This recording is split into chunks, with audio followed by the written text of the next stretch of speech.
Hey, welcome to the show, everybody. Welcome to the Council on Future Conflict. My name is Scott. And prior to the Future Conflict channel today, we got episode 621, the Minneapolis Meltdown, and Purge 6, the China Changeup. I mean, the China Changeup. I feel like a Purge movie set in China is probably, just a documentary about living in China, isn't it? Or probably, I guess, more like the World War Z as it was originally written. Well, I'm just thinking the Great Leap Forward and the Cultural Revolution were just like versions of the South. Right? I mean, versions of the Purge, right? I mean, Pretty much, yeah. Oh boy, let's see. Looking at the chat here, a lot of old friends. Karen's there, and Janine's there, and Patrick Seven. We got Hunch a Dirty Roofer. Welcome, gentlemen. All right, so hey, Joe is not here, right? I don't know where he is. We called him. He's probably just sleeping in, and I don't blame him. It's early, and on those cold mornings, it's kind of nice to just keep the blanket tied up. Nice and tight around your neck. So if he sleeps in today, then he probably earned it. So no hate there. But without Joe, it's just me and Watcher today. So hope you guys can get by with just us. We promised to integrate the chat a little more. Somebody DM'd me the other day, say you should read more of the chat, and I'm like, okay, yeah, it's probably fair. I could do that. Like, Watcher, I've been like, my daughter has gotten me watching Asmongold, a lot, and he just sits there and he basically just interacts directly with the chat, like and reads the chat as it goes through. If you ever watched one of my Riot Watches, that's also I know that's what you, but you're just not very personable. Oh, I'm just kidding. All right. Oh, having seen one in having been wrapped in one in person, most people will never understand this luxury.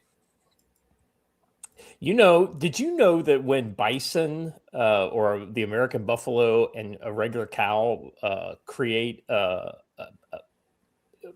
calf together, that the beefalo, that those will reproduce? I did not know that. I thought it was like a mule, like it couldn't reproduce, but evidently it will. That's crazy. And they're really, like, have you seen how muscular they are? No. It's like a buffalo without the shaggy hair. It's pretty interesting. Yeah. Trying to grab you a picture. Hold on. I was gonna say, are you gonna share? I mean, you're obviously looking at it. That's almost that's like a cursed yak. Yeah, you're not wrong. They're all kind of brindled. Like, I know, right? It's kind of weird, right? Yeah.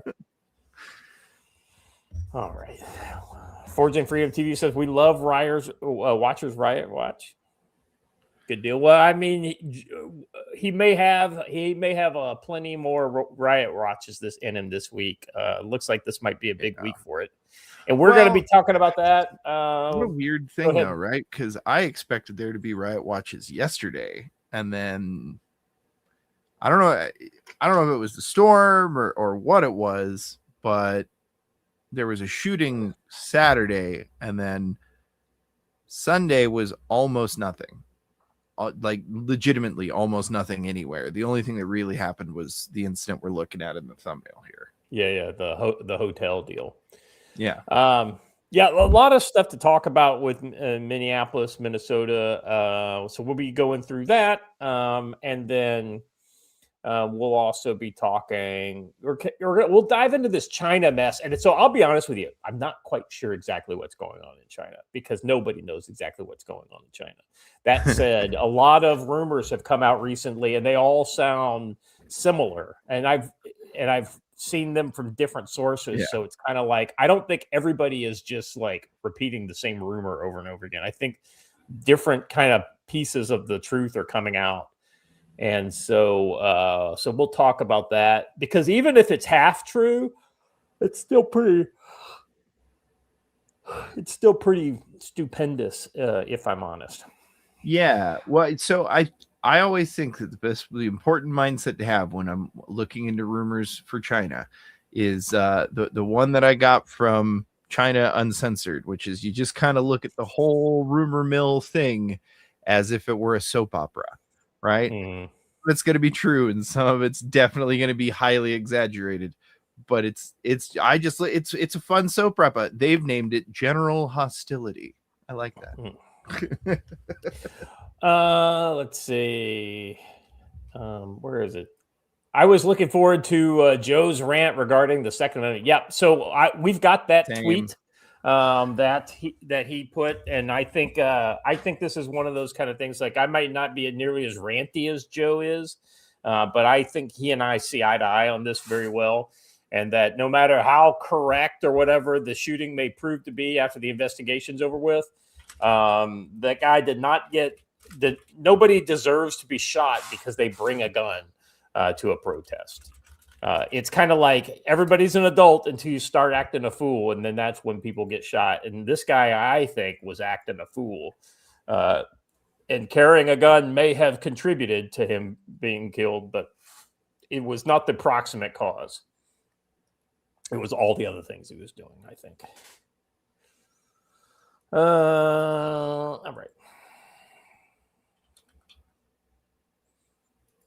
You ready? Didn't I? You ready for the first one? Hold on a second. Didn't I send you something along these lines a couple months ago?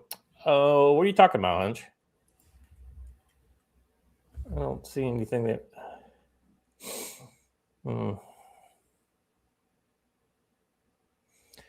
I don't know. I don't know the answer because I don't know what I have nearly finished my mood. How is it so far?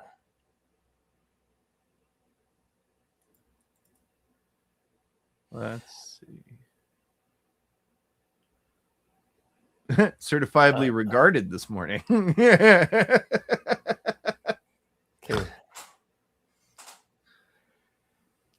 For sure. Tell you what, though, guys. Scott, you want me to do this video first? Oh, the funny one.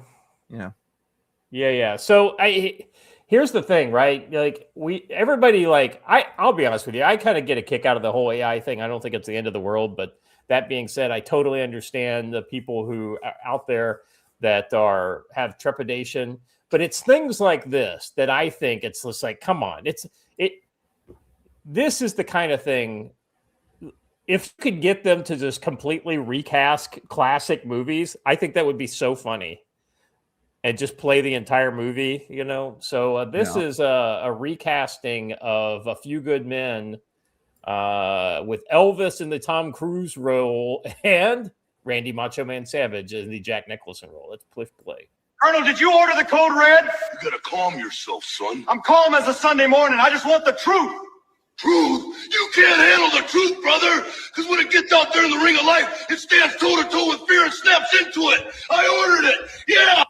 Colonel, did you order the code? Oh, it's not that, like, they're not even just doing the voices, in the exact same lines. They're rewriting the lines to fit the characters, the actors' kind of take on the characters. So I would watch that. Yeah, I would watch that too. I'll be honest with you. I think I would be really surprised if you didn't start seeing Hollywood film studios start to use AI. Oh, they will.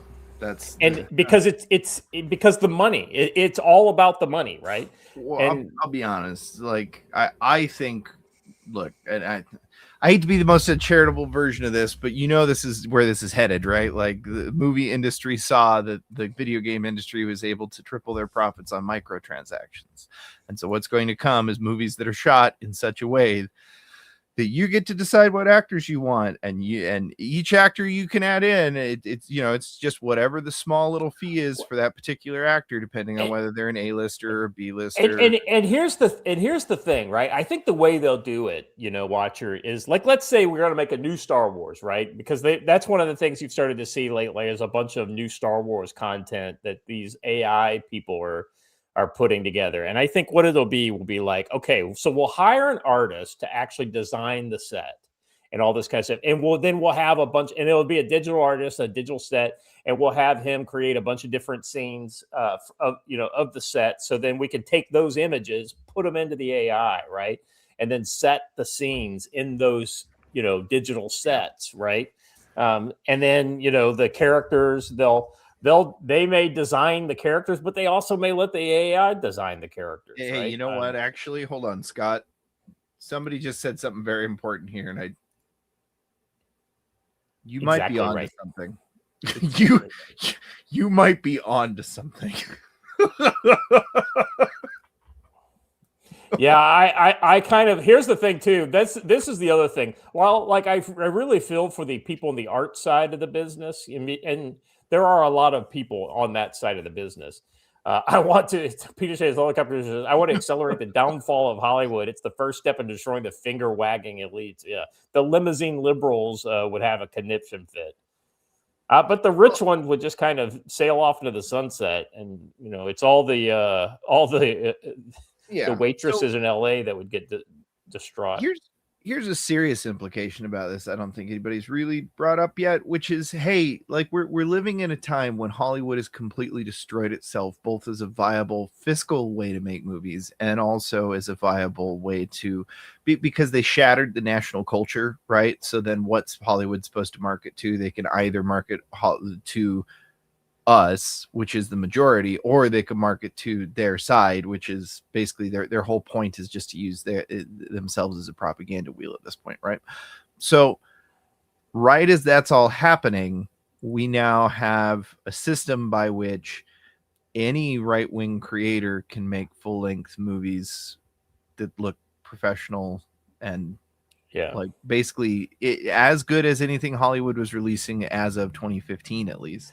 Well, I mean, I still think there's going to be a place for people like editors and things like this and a director. But the director, instead of telling the actors what to do and like whatever, and the producer how to, he'll just be sitting there with somebody who's like helping him generate all the footage via AI, So I don't think so for a number of reasons. Like it's really hard to get the exact framing you want and that kind of stuff if you're just doing it with AI. If you've watched, So hold up, watchers. So here's what I think they'll do. I think they'll use the artists and things like this for things like key shots in order to do exactly what you just said, kind of like to really specify the framing. Like I want to see this.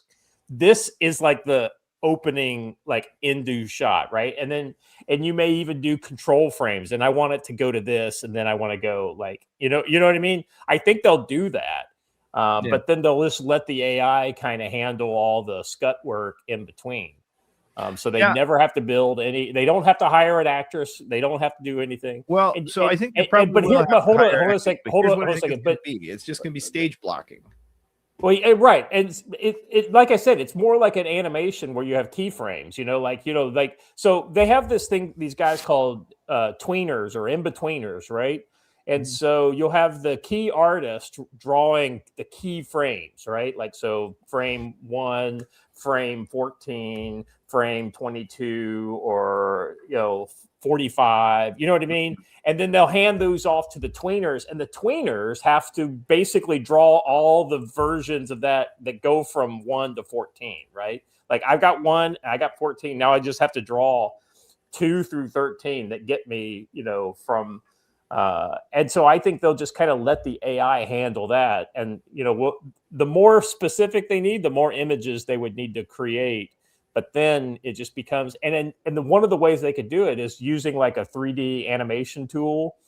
And instead of animating the scenes, you're just kind of dropping in, okay, like pose them like this and then pose them like this. You know what I mean? So that you have the ability to control it. I think that's where they're going. And you want to know where I think this will happen first? I hate to say it.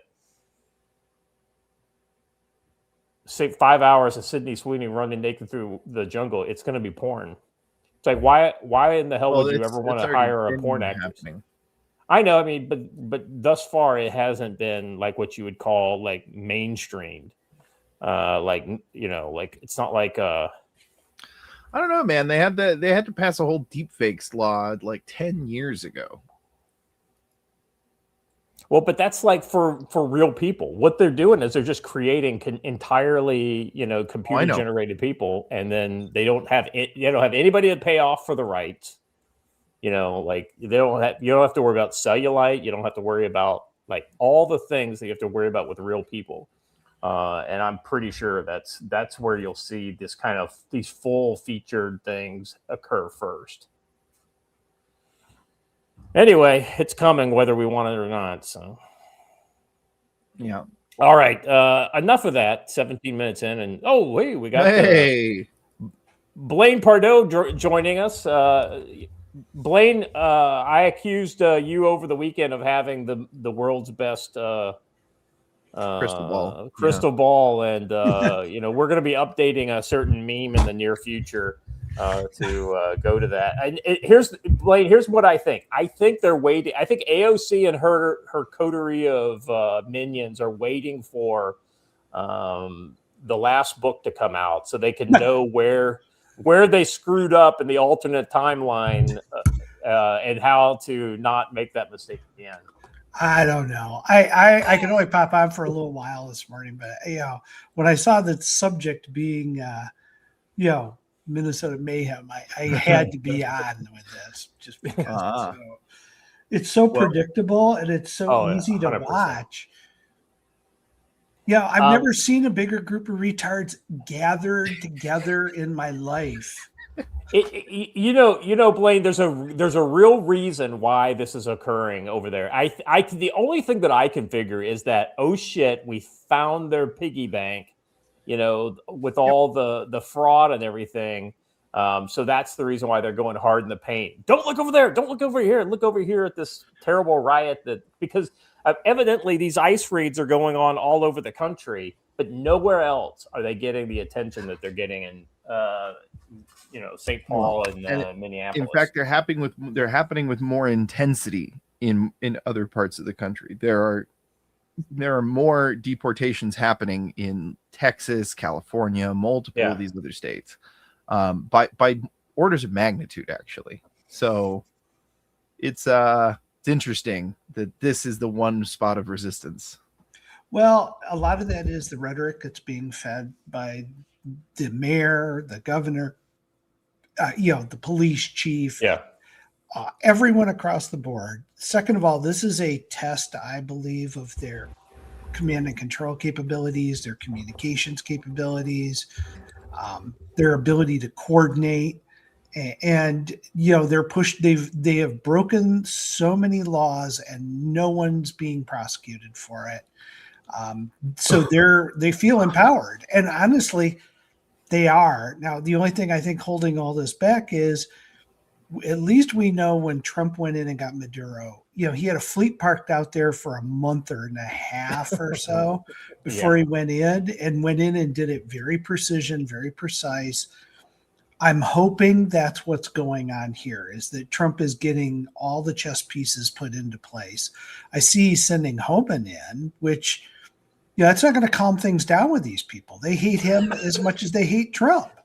Well, and the irony is all the things that came out over the last couple of days where Homan's getting his award from Obama for deporting more people under Obama than he has under Trump.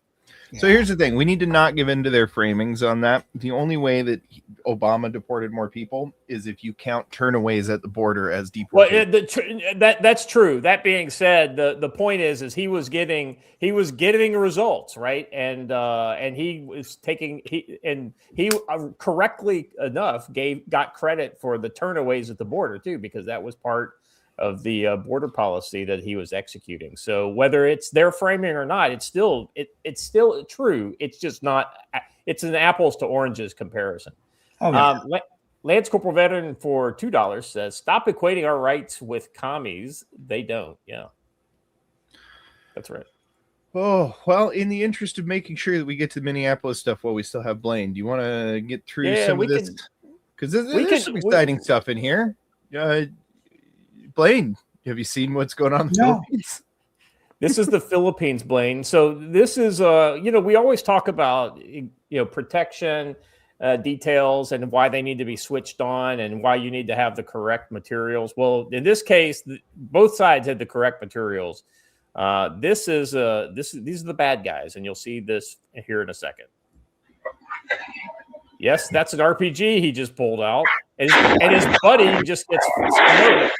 Ooh, backblast. Not clear. Not clear. Now,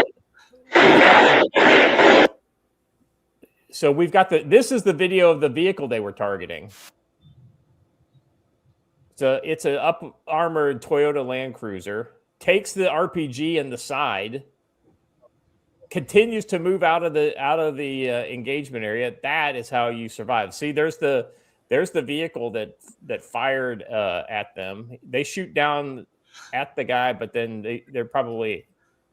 So go back and let's watch it from the Toyota viewpoint again, because. Oh, don't you want to see this real quick? Well, let's just watch. Before we watch this, let's watch the previous part that we already watched before. I want to see the So because I didn't see, I wasn't paying attention to the other. So you can see the RPG there on the far left get shot. Blaine, what's your take on this? This is pretty intense morning for this town mayor. Yeah, the Philippines is more unstable than anybody knows about. Brent, his wife does consulting there, and oh wow, it's a hot mess. You don't go without an armed security detail. I can imagine. It is no longer a safe place in the world, and you don't hear about it. That's for sure. So these are pictures of the vehicle after the strike. Like I said, armored Land Cruiser is worth the money. Yeah, no kidding. I want to know who did the up armor job. That's phenomenal. That's good. Yeah, there are a couple companies that basically do these as factory upgrades. Oof. Gotta tell you, man, take a few of those up to Minneapolis. Yeah, I know, right? Well, we find ourselves there a little earlier. Here you go.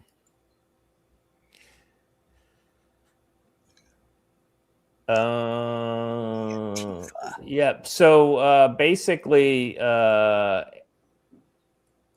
thought this was going to go. I guess this got out of anyway. So this is not specific about Minneapolis, but definitely related. Antifa organizations in multiple states have gone into full mobilization status as individuals associated with the John Brown Gun Club, the Socialist Rifle Association, Redneck Revolt, and Armed Raiders Salt Lake City are traveling to Minneapolis region from various locations, apparently aiming to participate in an armed standoff. I mean, I guess this is a social enforcement squad right out of Blue Dawn. Yeah, I like it. I want that one group up there because I think I could take them. And if I could take them, then they're not much of a threat. Yeah, well, the sad thing is, Blaine, if these morons were to get the drop on good men, a lot of good men could get killed before all of these guys eventually committed suicide during mid firefight because they're probably gender confused. So this has been. I still think it's kind of boiling to a point where I hate saying this, but I almost think Trump's waiting for a federal law enforcement officer to be killed. He is. No, it's exactly like it was in the Civil War. You're right, Blaine. I think he's waiting for that. We talked about it on Friday when we said, "What's your prediction?" I said, "There's going to be more violence, and it's going to escalate." And so far, what we've seen is you've got the National Guard up there handing out donuts and coffee to the protesters. And Tim Walz going, I'm going to charge Trump for mobilizing the National Guard. Bullshit, he's not. He thinks he's Rosa Parks, and in reality, he's George Wallace. He's literally at that level of stupid. Yeah, this is a tough one. Watcher, let's skip the New World Order stuff, unless you want to talk about the New World Order that's formed that hasn't formed in Europe, but it's being realized in Europe. or we could just go straight into Minneapolis cover. I think we'll do that. Whatever boat your float, man. Let's go. Let's go, because I want to get your take on as much of this stuff as possible. Let's jump into this. Well, okay, hold on. I have to be fair to everybody as the person who's in charge of putting videos on the screen and warning you when things are about to happen. I have to warn you that if you're about to be eating, or if you just recently ate, you may want to avert your eyes from the screen. Swamp hag alert. Swamp hag alert. Yeah. I know, right? Ugh. Your government being ransacked by Donald Trump and his minions, literally taking away healthcare from your neighbors, stealing food off of the table from seniors and children, and generally being uncool with the fact that our neighbors are being disappeared. P.S. Without due process, it is just called kidnapping. Then show up and use your voice, put your body on the line, and use non-violent direct action, which is one of the most important tools in our toolbox to say, I am not okay. I will not go silently into the night. I will join arms with my friends, with my neighbors, and with people. No, look, we'll finish this, but Scott, I'm still not convinced that the glasses and the nose are not a single piece that she wears as a disguise. Well, I mean, when you're an Antifa-aligned like politician, that would be, appropriate, I guess. People who generally believe that folks should be able to afford their lives, should be treated with dignity and as human beings, then we need to see you there. If you are... Yeah. I don't care what this dude says. Well, so here's the interesting thing, Blaine. This is the public face, and it's easy to basically kind of disregard, right? The problem is this part, right? Yep. And that is that she is part of, and she is both part of an organizer of the Signal chats that are going on. She's one of the admins for the Signal chat.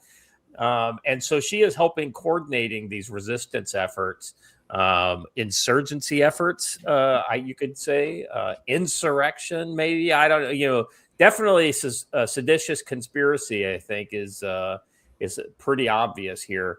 So this is, I don't think it's going to end well for this gal. I don't think it's going to end well, period, for the entire administration there. Because I think if this goes all the way to the Insurrection Act and they come in, it's not going to be just to restore order. They're going to arrest people like her and take her away. That's what's coming. And I think Trump is literally getting everything in place. He's no longer the Donald Trump of his first administration where he immediately just jumps in and acts. What he's doing is very cold and calculated. We saw it with Maduro. We've seen it with the bombing of Iran. We've seen it across the board. He's very meticulous and deliberate. And when he goes in, it's not going to be 1,500, MPs showing up on the streets. He's going to round up all these people and say, this is an illegal public gathering and you're all under arrest. Yeah.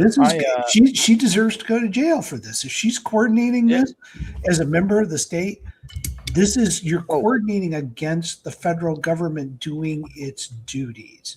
So it goes beyond that. They've pretty much tied. They know pretty much exactly that she is involved with someone in the law enforcement community in Minneapolis, as well as many of the other admins of this group.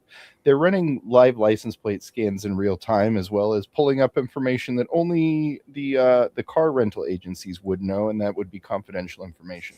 So there's multiple felonies being committed in this group already, even if you're not counting that the whole thing is literally a conspiracy against the federal government. Yeah. And the other person that you had on before, this concept that they keep throwing out, and I wrote about it this weekend up on X. I put up a generic response to all these videos, but this concept of stop saying that people are being kidnapped. The word is apprehended. Stop lying about children being used as bait. Yeah. This was, their DHS is taking care of more children than all of the leering centers that have been set up by the Somalis in the state of Minnesota.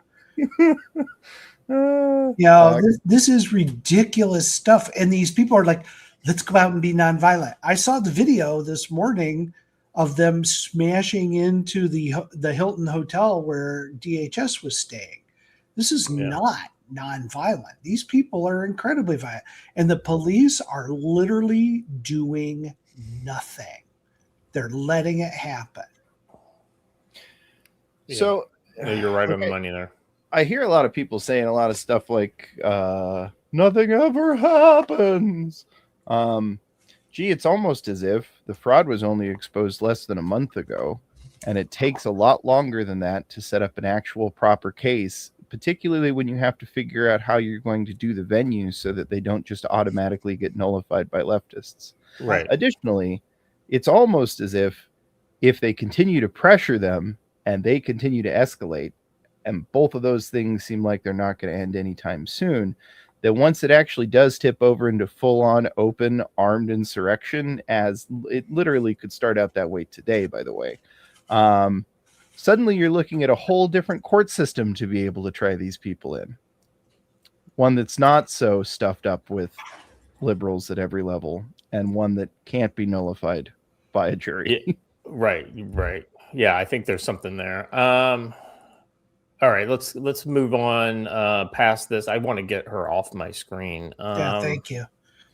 So their signal groups were not totally hidden, but their resources definitely were exposed here in the last week or so. Cam Higbee infiltrated their signal chat. There were over 1,000 people in it. And so here is a post from him. He says, here's the entire training manual for domestic terror patrols chasing ICE agents in Minneapolis. Keep in mind, this is a watered down OPSEC version. So I don't know. Is there any audio to this, or is it just like maybe he's explaining about it, or is it just...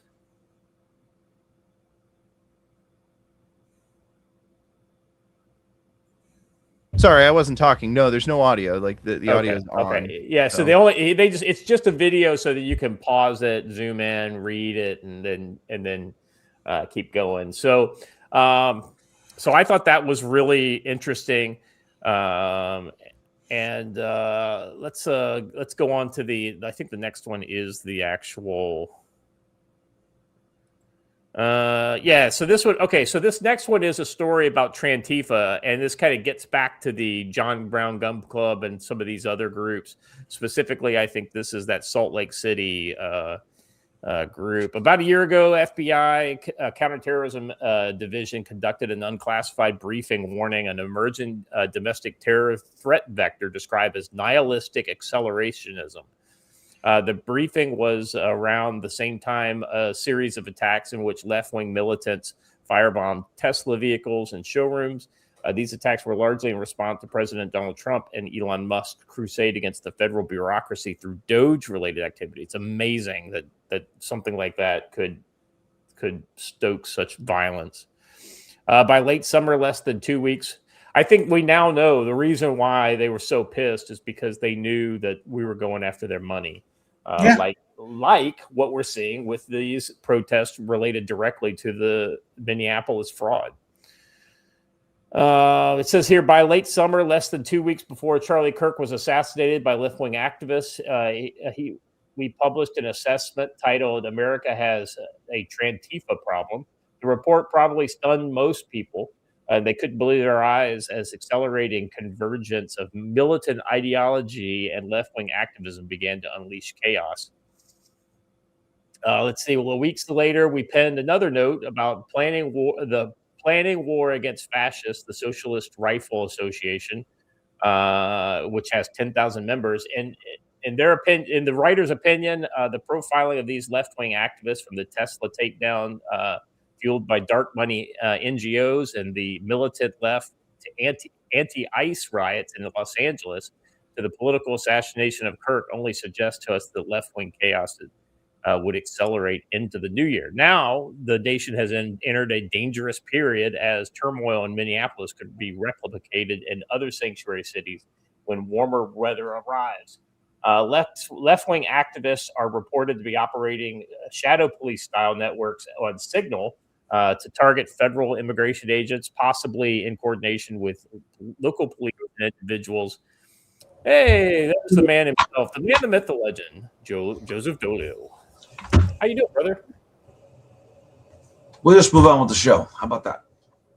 Well, good morning. Right. Just being polite. All right. Let's see, where was I? The clashes between the activists and federal agents have already resulted in multiple shootings, including 2 fatal ones. Let's see. So this is the Signal where they talk about the infiltrated by Cam Higney. He says, I've infiltrated organizational signal groups all around Minneapolis with the sole intention of tracking down federal agents and impeding, assaulting, and obstructing them.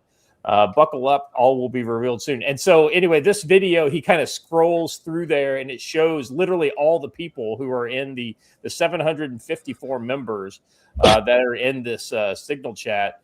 We were talking about this over the weekend. Watcher, did you say that this is it's publicly, at the time at least, it was publicly available? Well, so they don't exist anymore. They've taken them all down. And I should clarify, this is one of many. They had multiple of these set up that were interlinking and connected with each other on basically different parts of the city. This was one of the higher level coordinator ones that they busted here, but they all linked to lower down ones so that people could basically spread reports from one part of the city to the other using various different Signals chats. Yeah, like a cellular kind of structure for the Signal chats.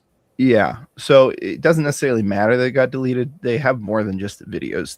They also, from what I understand, scraped the back end of this before they said anything about it. So it was divided up by city council district. So that tells you a little bit about who all was involved in it, right? And how they were right. Well, yeah, if you get up here at the top, though, these are the top admins for the whole group. Yeah, I don't think it came to any surprise when they found out that Lieutenant Governor is one of the coordinators and admins of this entire thing, Joe. I mean, clearly the civil governance structure is literally laid on top of this insurgency structure. Pretty interesting stuff, actually, when you start digging down into it. So this is from Andy No. He says, get your fucking guns and stop these people. So this is a quote from them. Get your fucking guns and stop these fucking people. A Minnesota Antifa member turned social media influencer and online recruiter named Kyle Wagner is urging his comrades to take up arms to kill agents of the federal government. This is him right here. His recruitment videos are on Instagram, which became popular for far left in the organizing violence due to its reach in mainstream liberals. Wagner has branded himself on the neck with the gang tattoo of Antifa Iron Front logo, similar to how neo-Nazis brand themselves with fascist symbols. That's awful nice of him to do that. Can I point something out like I do every single time one of these idiots uses the Iron Front logo? Iron Front. Yes, please. Iron Front was not only anti-Nazi and anti-fascist, they were also anti-communist. Yeah. Which kind of defeats the purpose of these communists wearing it. Yeah, these guys are these retards really can't create anything. It's amazing. Let's get thank you. Let's listen to this social enforcement agent and see what he has to say. 26th. My house is 4 blocks away. Anywhere between Franklin and Nicollet and 26th and Nicollet. Show up ready to go. Okay. I'm not talking about peaceful protests anymore. We're not talking about having polite conversations anymore. I am talking specifically to my fucking followers. This is everything I have fucking talked about. And this is exactly what I said was going to happen. This is exactly what I said was going to fucking come when we didn't fucking go and march on fucking Whipple with guns. Sorry. But welcome to America 2026, where Second Amendment is the only thing that's going to keep you fucking protected from literal fucking Nazi gunmen that are killing innocent people in the street with impunity. This is not a fucking joke. There's nothing fun to chant about it. Get your fucking guns and stop these fucking people. Why is Empty Commie plate Voldemort carrier. on my screen? Yes. I like him. He's cuddly. You know, a lot of people have said he's got hey guys, let's go in the Capitol energy. And I think that's correct, but I don't think for the reasons you seem to imply it is. Yeah. That's not a Fed. That's just a fucking crazy commie. Yeah. This guy is unhinged enough to actually decide that I could win a gunfight with the FBI. Yeah. Well, they may. To be honest with you, they are demonstrating excellent communications. They're demonstrating excellent intelligence and coordination. That's not to say that the federal government isn't watching everything that they're doing and gathering evidence. I don't know that, but so far we haven't seen any evidence of that. They're demonstrating a lot of coordination and a lot of zeal. And if they proceed, even one of these groups, if any one of these groups goes out there, there's going to be some dead federal agents out there. Yeah. And that's going to be the tipping point. That's when it's like, okay, game on. It's firing on Fort Sumter. PWC's helicopter tours for $1 says, who's protecting the insurrectionists and rioters' homes while they tie up and hamstring the police? I mean, who knows? Yeah. PWC's helicopter tours for $2 says, we knew about the Podesta plan since 2020. Why weren't we able to cut this off at inception? This is playing out exactly, I assume, exactly as they planned.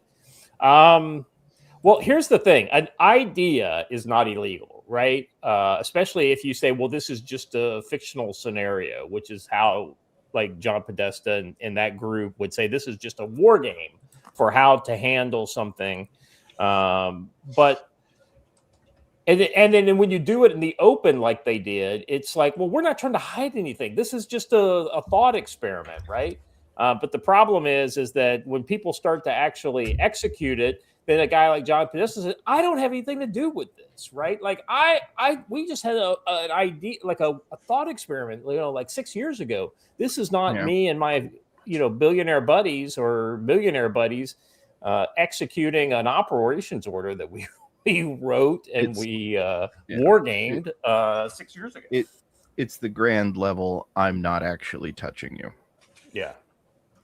Yeah, I think there's something to that. And let's be honest, John Podesta might not have anything to do with it, but people who have to do with John Podesta probably have to do with this. All right. Let's see, go on to the next piece here.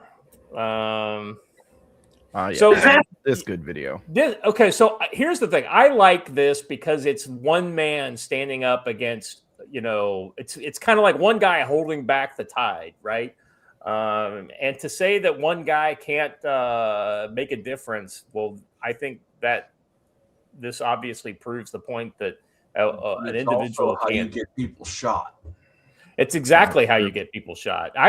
This guy is. We're really lucky. This guy didn't basically turn his shotgun on this crowd because he probably had every with the brick.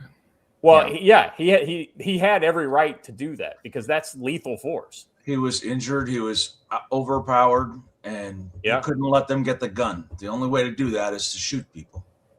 Yep. Is everyone pressed? We're over 90. We're all members of the press. We're all press here. Okay. This officer appears to be bleeding from the mouth. Oh my gosh. Are you okay? I'm fine. Are you okay? I'm fine. He's all right. Where's the local PD? That's my question for the press. Okay. Where is the local PD? Now, push pause. So I guess this guy was literally staying in this hotel. That's what it looked like, but I don't know because some other people have shown the video. It's unclear. So earlier, there is a video of a single police officer sent to this hotel to try to stop and he basically just stands behind the doors and watches as they break the doors down. And they see the stuff and all the stuff in the back there. They basically breached the lobby of the hotel earlier, and I think when this guy showed up, he basically ran them off. He point something out too. This is not an actual standard federal law enforcement officer. This is a Bureau of Prisons special reaction team guy. So he's not used to this kind of stuff. He's used to a controlled environment inside a prison. Right. And so, again, not exactly the right person to be out there. In fairness, these guys, it's not like he's not trained for stressful and hostile environments. Just not this kind of stressful and hostile environment. It's like taking it's like taking, a soldier trained for one environment and throwing it into another. It's still soldier stuff. It's just a completely different environment. Yeah. PD, sir. No. Okay. Well, the mayor. Sir, you got it. Sir, while you're giving messages, what would your message to the protesters that want you out be? As long as you're getting comments, do you have any comments? Please, back up. Please. This guy kept cool, only answered the right questions. Yep. This is this is our thumbnail for today. So anyway, I like the symbol. Like this guy's doing the right thing. He's standing his post and he's not giving up. So yeah. I think it's a good image. There's some more video. Let's watch there's a couple more here. I think I have of this guy. Yeah, this is after a couple more guys show up, or one. Yeah, there were two more guys that showed up. So he was bleeding. You got it.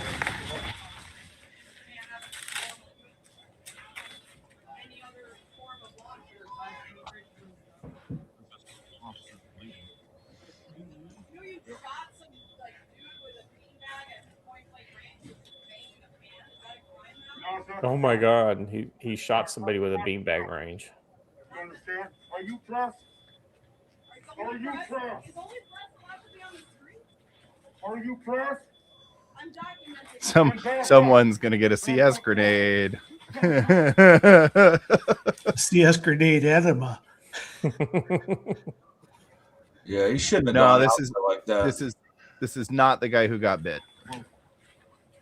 Yeah. This is. I think he broke. I think he injured his hands on like the door with the glass or something like that. It's unclear if it's his hands or if it's his face, because some of the press on scene were saying that he's bleeding from the mouth or the nose, and he does keep spitting. Yeah. I thought it looked to me like when he showed up, he deployed CS gas, but he doesn't have a mask on.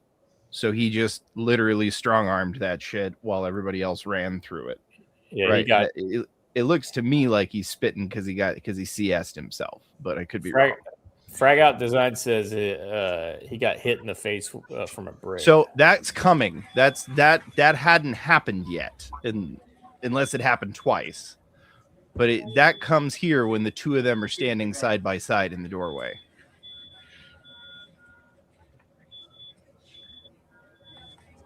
And whoever it is that threw that brick is lucky that the press was standing in the way.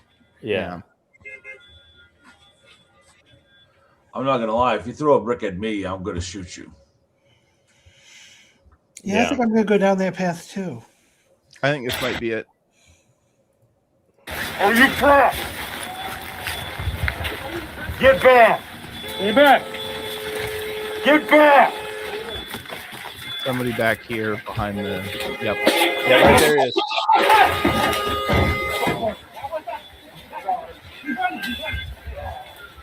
That's the reason why they never should have let those press guys get that close. At this point, I don't care if you're press, you have to go.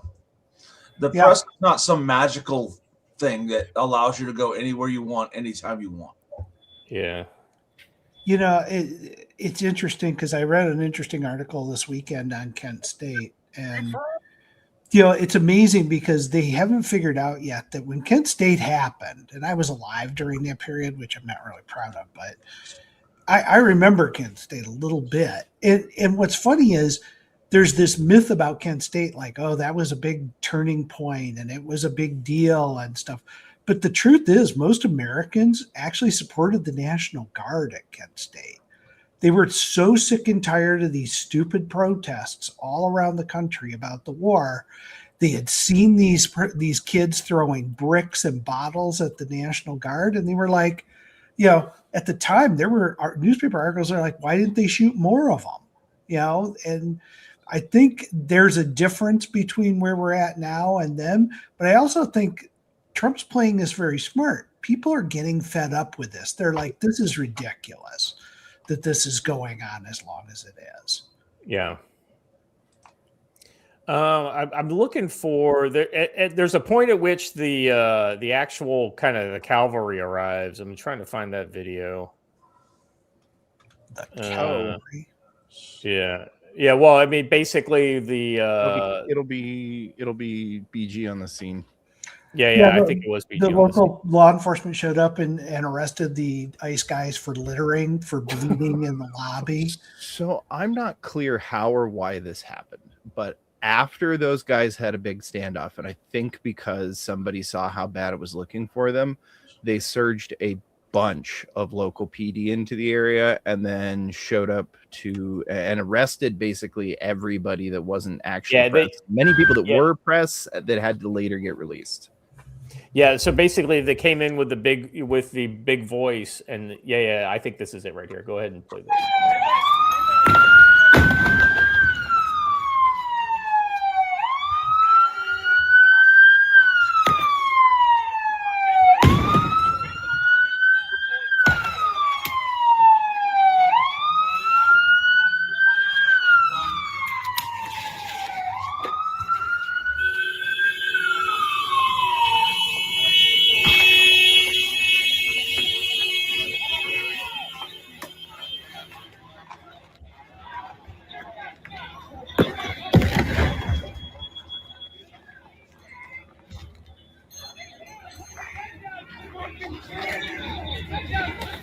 And then what you're not seeing because of where they're stationed is they actually did kettle this whole 3-block area on all sides. So there's a bunch of other officers. Well, it's always helpful to show up after the fact. Yeah, because so to be clear, they'd been there for 2 or 3 hours, breaking into the lobby, doing noise demonstrations, breaking windows, breaking the door. Now, was this last night? Yeah. Yes. Yeah, okay. That's what I thought. I tried to warn everybody. I wrote a whole book series on this. Speaking of warning everybody, let me warn everybody about the following video. Again, if you're eating, troll alert. And I mean troll doll. Oh, yeah. So these are the people who are doing the patrols that are following them around. I'm just driving through my neighborhood, looking for ICE agents. Wow. Trying to do my part, trying to protect my illegal criminal fellow. I think that's a spoof. Yeah, I think so. sure I sure hope it is. This is ridiculous. What's going on? Oh, what is this? We have an ICE agent here. Uh-oh. Get my whistle ready. ICE, run for your life. Run. ICE. I will admire the person's commitment to the game, but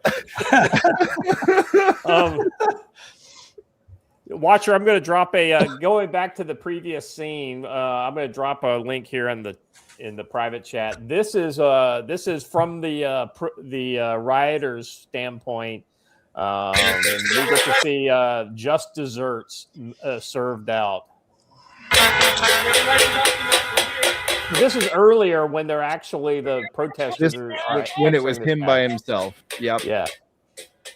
So this is when he starts. This is basically, I had been watching for a couple hours. Oh, he basically was saying that guy's a pussy, and then he shot him in the chest with a beanbag round. Yup. And he pussies around over here for quite a while after that. And I think that's who hit him. I could be wrong, but that jacket and beanie set matches up with who hits him later with the brick. well, and the way that guy just moved his hand and the way his whole jacket moved, pretty sure he was wearing armor. So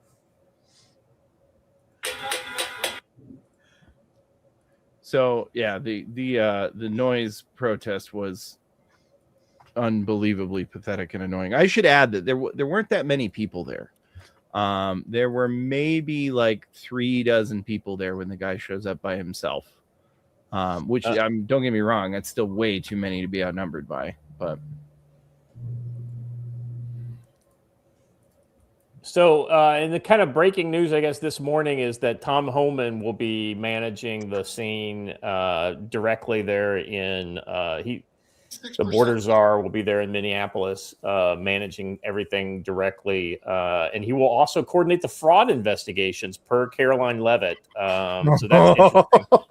So this is well, but here's the thing: because of his kind of interaction directly with federal law enforcement, I mean, he would have, I guess, authority to do that. I mean, he's a czar, so they have these kind of broad portfolios inside the executive branch. Here's what I mean. Here's what's amazing about this. I literally heard people saying within the last 3 days, a lot of people, we need to get Pam Bondi out. We need to get someone who's a street fighter like Tom Homan in there.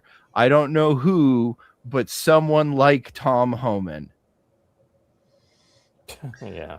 I think Trump is trying to, I think he's getting all his pieces put into place. He's going, look, I'm trying everything I can to de-escalate this, but we're not backing down. We're just not going to do it. At some point, those ICE agents are going to be out of there anyway. Yeah. But it's not a back down situation at this point. Yeah, he can't back down. Okay. Go ahead, Scott. Is it possible that I could get Tom Homan to do me a favor while he's there and convince Bovino to stop wearing that ridiculous jacket? Did you hear that? I guess one of the lawmakers said he looked like an SS agent. He said, "What are you talking about? This is the issue jacket, and I bought it when I was a young Border Patrol agent." But that's the point, though. He's giving them free ammunition because quite literally it does. And I think the thing I want, Joe, is they need to stop that sign interpreter that's working for Walls. That has to come to an end. That's a national travesty, having that person there doing signing. It's sad though that I got it. Bovino's proud of that coat because he's a proud Border Patrol agent. The problem is I think you're right, Joe. It leans too much into that kind of, heavy-handed police kind of thing. So it's like the old. And then take that photo of him with the red background. It was absolutely ludicrous. So, yeah. So real quick before you play the video here, this is just kind of file video, but it's recent. So kind of get to see Homan's ideas on the matter as it stands. 6% decline. 96% less people are coming. How many women aren't being raped? How many children aren't dying making that journey? How many women and children aren't being sex trafficked into this country every day? How many known suspected terrorists aren't just walking across that border? President Trump and this administration is saving thousands of lives every month. Hard stop. That's just a stone cold fact. I'm just proud to be a part of this. I work with Steve Miller every day. Steve Miller is one of the most brilliant people I've met in my entire life. President, 6% decline. Anyway, so Homan is going in to. Can I point something out? Homan was lauded for his behavior during the Obama administration in mass deportations. During the Trump administration, he has deported less than a third of what he did during the Obama administration. Yeah. What's changed? That's exactly right. Oh, just the guy at the top. Yeah. All right. Let's see. Where do we go? Where do we go next here? Got some officers spitting some logic. All right. Let's play this one. And no audio.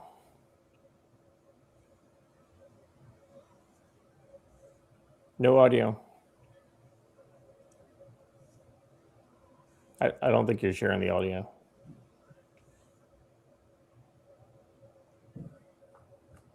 That was actually pretty smart. Yeah. Yeah, I didn't want you guys to have the audio because there's shrill, very loud whistling. That's actually louder than the officer for most of the video. But luckily, you got the handy subtitles. I hate it. Yep. Oh, sorry. I was listening to it. Yeah, I couldn't read the subtitles because my screen is too small. All right, let me replay it then. Warning, everybody on earbuds, turn them down. This is loud. No, it's not terrorizing. I have friends that are on legal visas. Let me ask you something. Yeah, okay, we're not those people on legal visas. We're not bothering them. But let me ask you this: you hang out at a bar, right? Everybody's drinking, having a good time. There's local cops outside waiting to catch a drunk driver, right? Are they terrorizing the bar patrons? No, they're doing their job.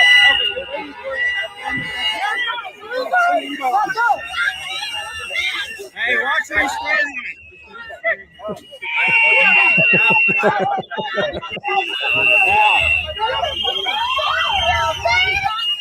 I love this. Watch this.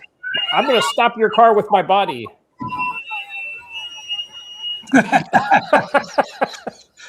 hope it hurt. So pedestrians have the right of way until they don't, right? Until they don't, right? You really cannot just step out in front of a car. Joe, you'll appreciate the logic when I said as a teenager to my father, I said, "Dad, I've got the right of way." He goes, "You're dead, right?" Yeah. That sounds like your dad. It does. Doesn't it? Don't worry, I've used it since then. All right. Let's go on to the next one. So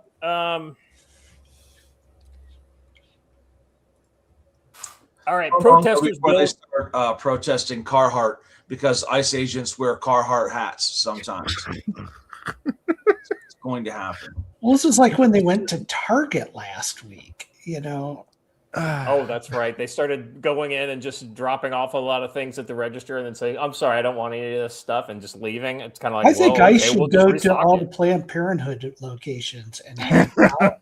I decided not to get an abortion. Yeah. By the way, hey, speaking of, did you guys see that hidden in one of the thousands of laws that the Virginia Democrats are passing now that they have a trifecta is one that specifically bars ICE agents from being within 50 feet of a polling location? Yes. That's why I encourage all my fellow Virginians to purchase ICE ball caps and wear them when they go vote. That's a good point. That's a real good point. All right. So this next one, protesters build database to dox violent ICE agents. And the violent is in quotes there. Already leaks of 4,500 agents info after all the Renee Good mess. Noemi and Pam Bondi both vow hammer drops on the leakers. This is serious and dangerous game. Not only does this put ICE at risk, but their families too. Feds are hunting them now. Backfire incoming. I'll believe it when I see it, but ultimately, I agree with the sentiment that they need to crack down. And Joe, I don't know. I think this could be illegal, right? It all depends on if you make people pay for access to it, or if you just put it out. Excuse me. But even if you make people pay for access to it, then the FCPA comes in. And the FCRA, and you have to give certain notifications to the people whose information you are releasing. So, it is possibly illegal. Yes. Yeah, because it just seems very much like if somebody on this list were to then be targeted and killed, you could probably make a very strong argument that the targeting is connected to this.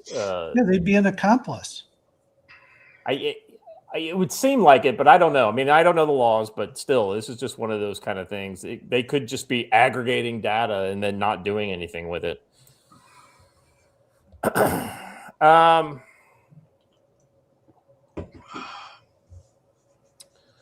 Alrighty, let's move on. On to the Le Monde. Let's see. All right, so we've got updates on the court filings regarding the Don Lemon and protesters in the church. Court filings just revealed that the anti-ICE agitators who stormed, it's worse than we expected, stormed the church, blocked the stairs so parents couldn't get to their children, and even yelled in the kids' faces, "Do you know your parents are Nazis? Daddy, I thought we were going to die." One child panicked. "Throw them all in prison with Don Lemon sick." Yes, 100% agree with the sentiment. Gentlemen, your thoughts? Well, if you've charged everyone else involved with conspiracy, how do you not charge Don Lemon?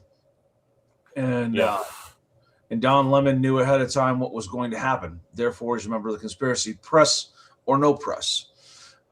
Press cannot be, just like attorneys, press cannot be parties to a crime, right? Right. You're subject to the same liabilities. And these people are far worse than what was made out. I will tell you this, though. If you stood between me and my children and terrorized my children, they'd have carried you out, not let you walk out. Well, yeah, ultimately putting Don Lemon in prison with a bunch of men showering, I don't know if that's really punishment for him.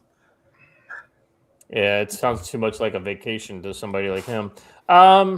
Yeah, it's just really sick what happened. I hope they're going after Don Lemon. I'm sure they're probably trying to cook the books a little bit just to guarantee that they can make the charges stick, if they're doing it at all. So we'll see, to be continued. It's one of those kind of proof is in the pudding kind of situations. All right, let's what else we got here? So here, this is now let's talk about the shooting. So here are some of the kind of the statements that have been issued by the Border Patrol regarding that shooting. This is it's not the Border Patrol, it's the CBP, which is Customs and Border Patrol, which is a different but similar agency to Border Patrol. Am I the only one who thinks the green, while not, it doesn't look bad, it does make me think park ranger. Like, well, it's tradition based upon the fact that they work in the rural areas along. Yeah. So Bovino is Border Patrol, but I just wanted to make a distinction. Yeah. And they're, their vehicles don't look like regular police vehicles either. I mean, they're, green and white and yellow. And so, by the way, park rangers wear tan shirts and green pants. These guys wear all green. Oh, okay. Cool. At 9:05 a.m. Central Standard Time, as DHS law enforcement officers were conducting a targeted operation in Minneapolis against an illegal alien, Jose Huerta Chuma. You can see this illegal alien on the screen to my left and right. That is Jose Huerta Chuma, whose criminal history includes domestic assault to intentionally inflict bodily harm, disorderly conduct, and driving without a valid license. During this operation, an individual approached U.S. Border Patrol agents with a 9mm semi-automatic handgun. The agents attempted to disarm the individual, but he violently resisted. Fearing for his life and the lives and safety of fellow officers, a Border Patrol agent fired defensive shots. Medics on the scene immediately delivered medical aid to the subject, but the subject was pronounced dead at the scene. The suspect also had 2 loaded magazines and no accessible ID. This looks like a situation where an individual wanted to do maximum damage and massacre law enforcement. Then, about 200 rioters arrived at the scene and began to obstruct and assault law enforcement. Crowd control measures have been deployed for the safety of the public and law enforcement. This situation is evolving and more information is forthcoming. The officer was highly trained and had been serving as a Border Patrol agent for 8 years. The officer has extensive training as a range safety officer and less lethal officer.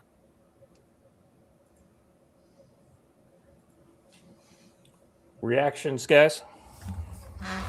RSO for the win. That's the first time we heard range safety officer come up as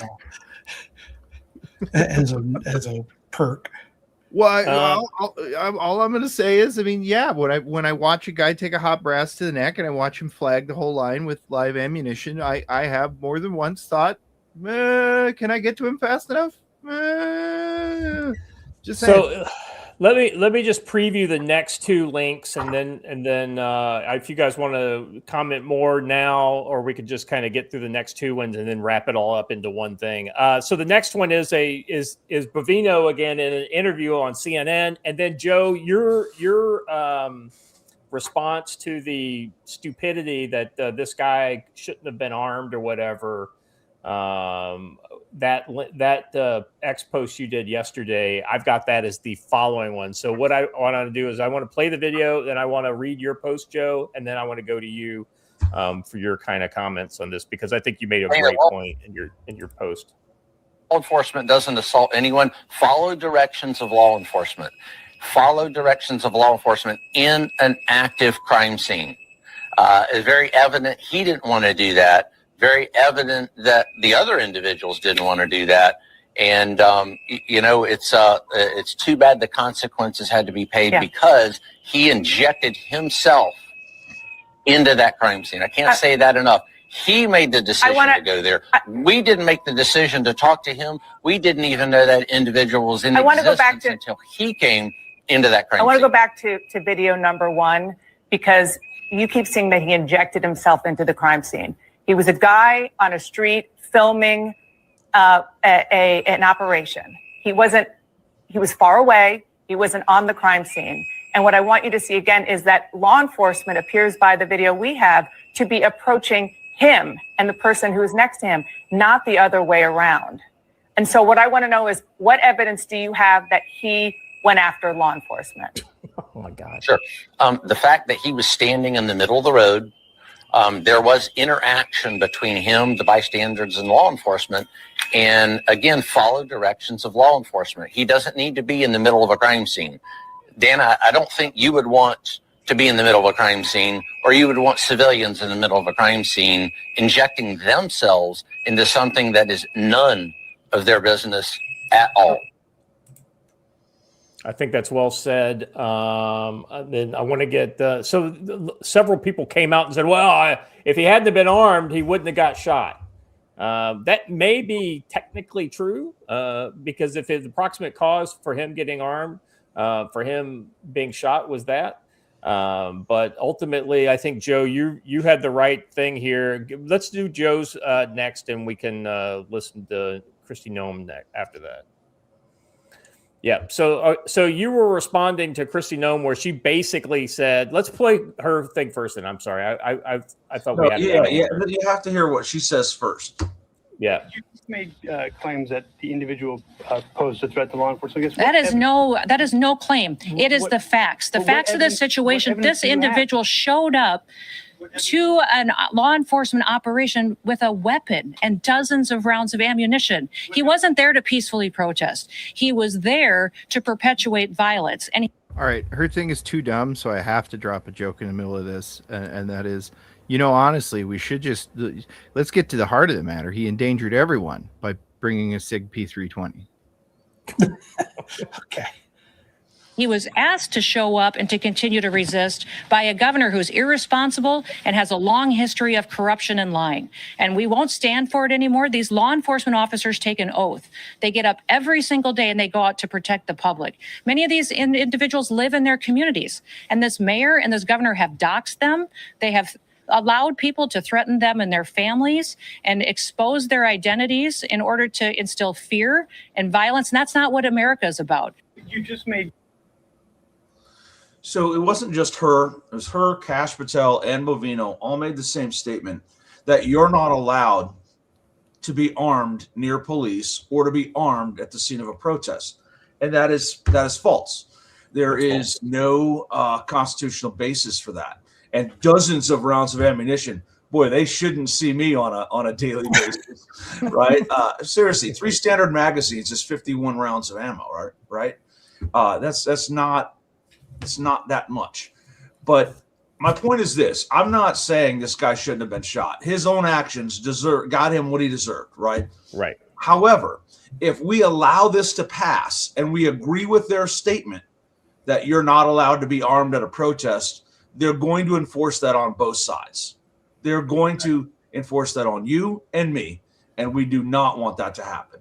So we can't let silly statements like that go by unchallenged, because then it becomes precedent. So. Yeah, I think that's a great point, Joe. I mean, and here's the problem here is that so many people I've seen, and as the liberals would call them, magtards, right? Basically just line up behind these people and parrot exactly what they say.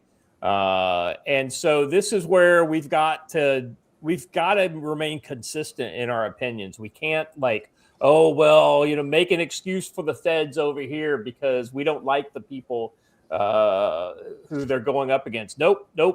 People have the fucking right to carry no matter where they are. It's like that video from a few days ago of the new Black Panthers with their ARs. Listen, it's their right. Let them get out there with 22 long rifle ARs. that's their brilliant choice. If they decide to fight me with a 22 long rifle, that's on them. But it is their right, right? All right. So anyway, I just wanted to bring Rick, some that's attention. State law. She does not represent the state. Stop it. Yeah. Federal law.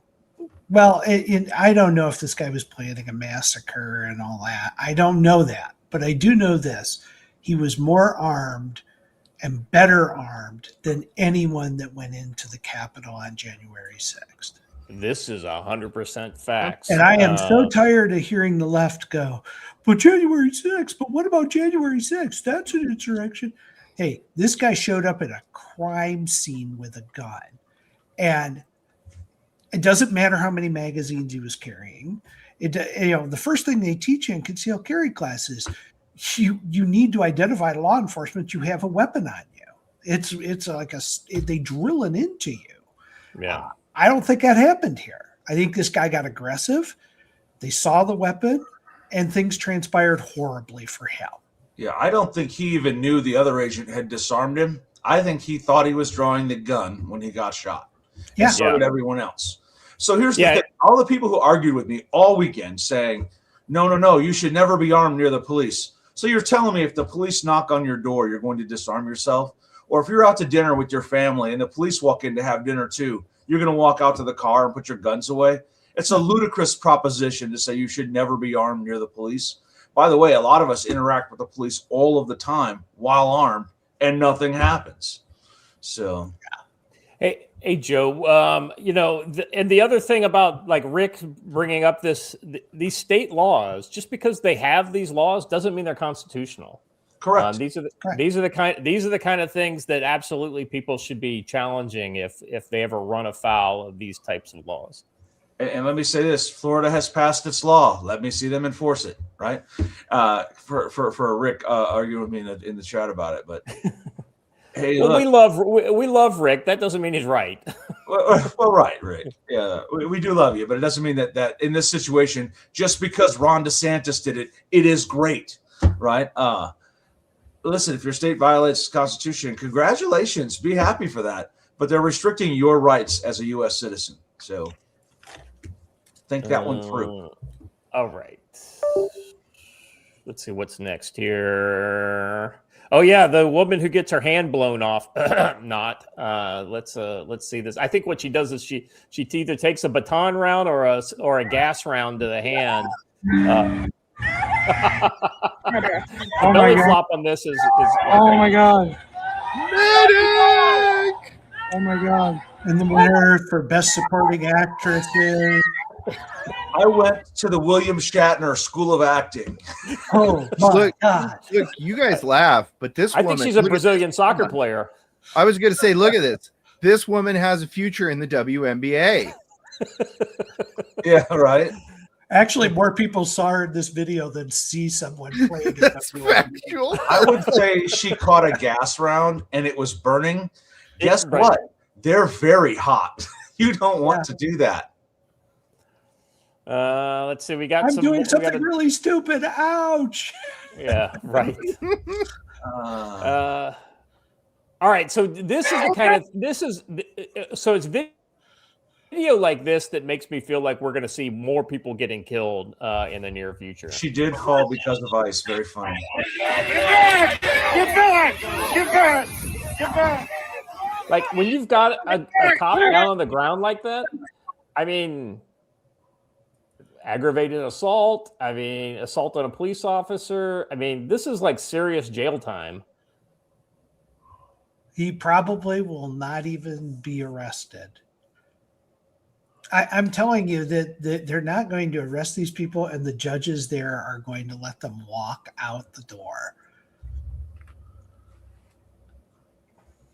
I hate saying it, but I think everybody's thinking the same thing, that the system there is so broken and so corrupt and so hell-bent on protecting itself that you're just not going to see this happen. The fact that they wouldn't sign with Don Lemon going, to be arrested for the warrant just tells you everything. Yeah. It really does, that this entire system there is broken and shattered. Before the comment goes off the screen, Rick, if you have constitutional carry, now follow me on this. If your state claims you have constitutional carry and then tells you you can't carry at a protest, you don't have constitutional carry. Yeah. Okay. But Joe, you pointed this out earlier, and I've been harping on it all weekend. There's this concept that these people have a right to protest, and they have a right to peacefully assemble. The Constitution says absolutely nothing about you having a right to protest. There's no formality about the protest. It's just like Don Lemon going, I'm a journalist. There's nothing magical about that. You have a right to peacefully protest. These people are not peacefully protesting. They are obstructing justice. It says you have the right to peaceably assemble and the right to petition your government for the redress of grievances. The time to do that is not on the street while they're conducting a law enforcement operation. Yeah, this is ridiculous. You have a right to peaceful assembly. That's it. Period.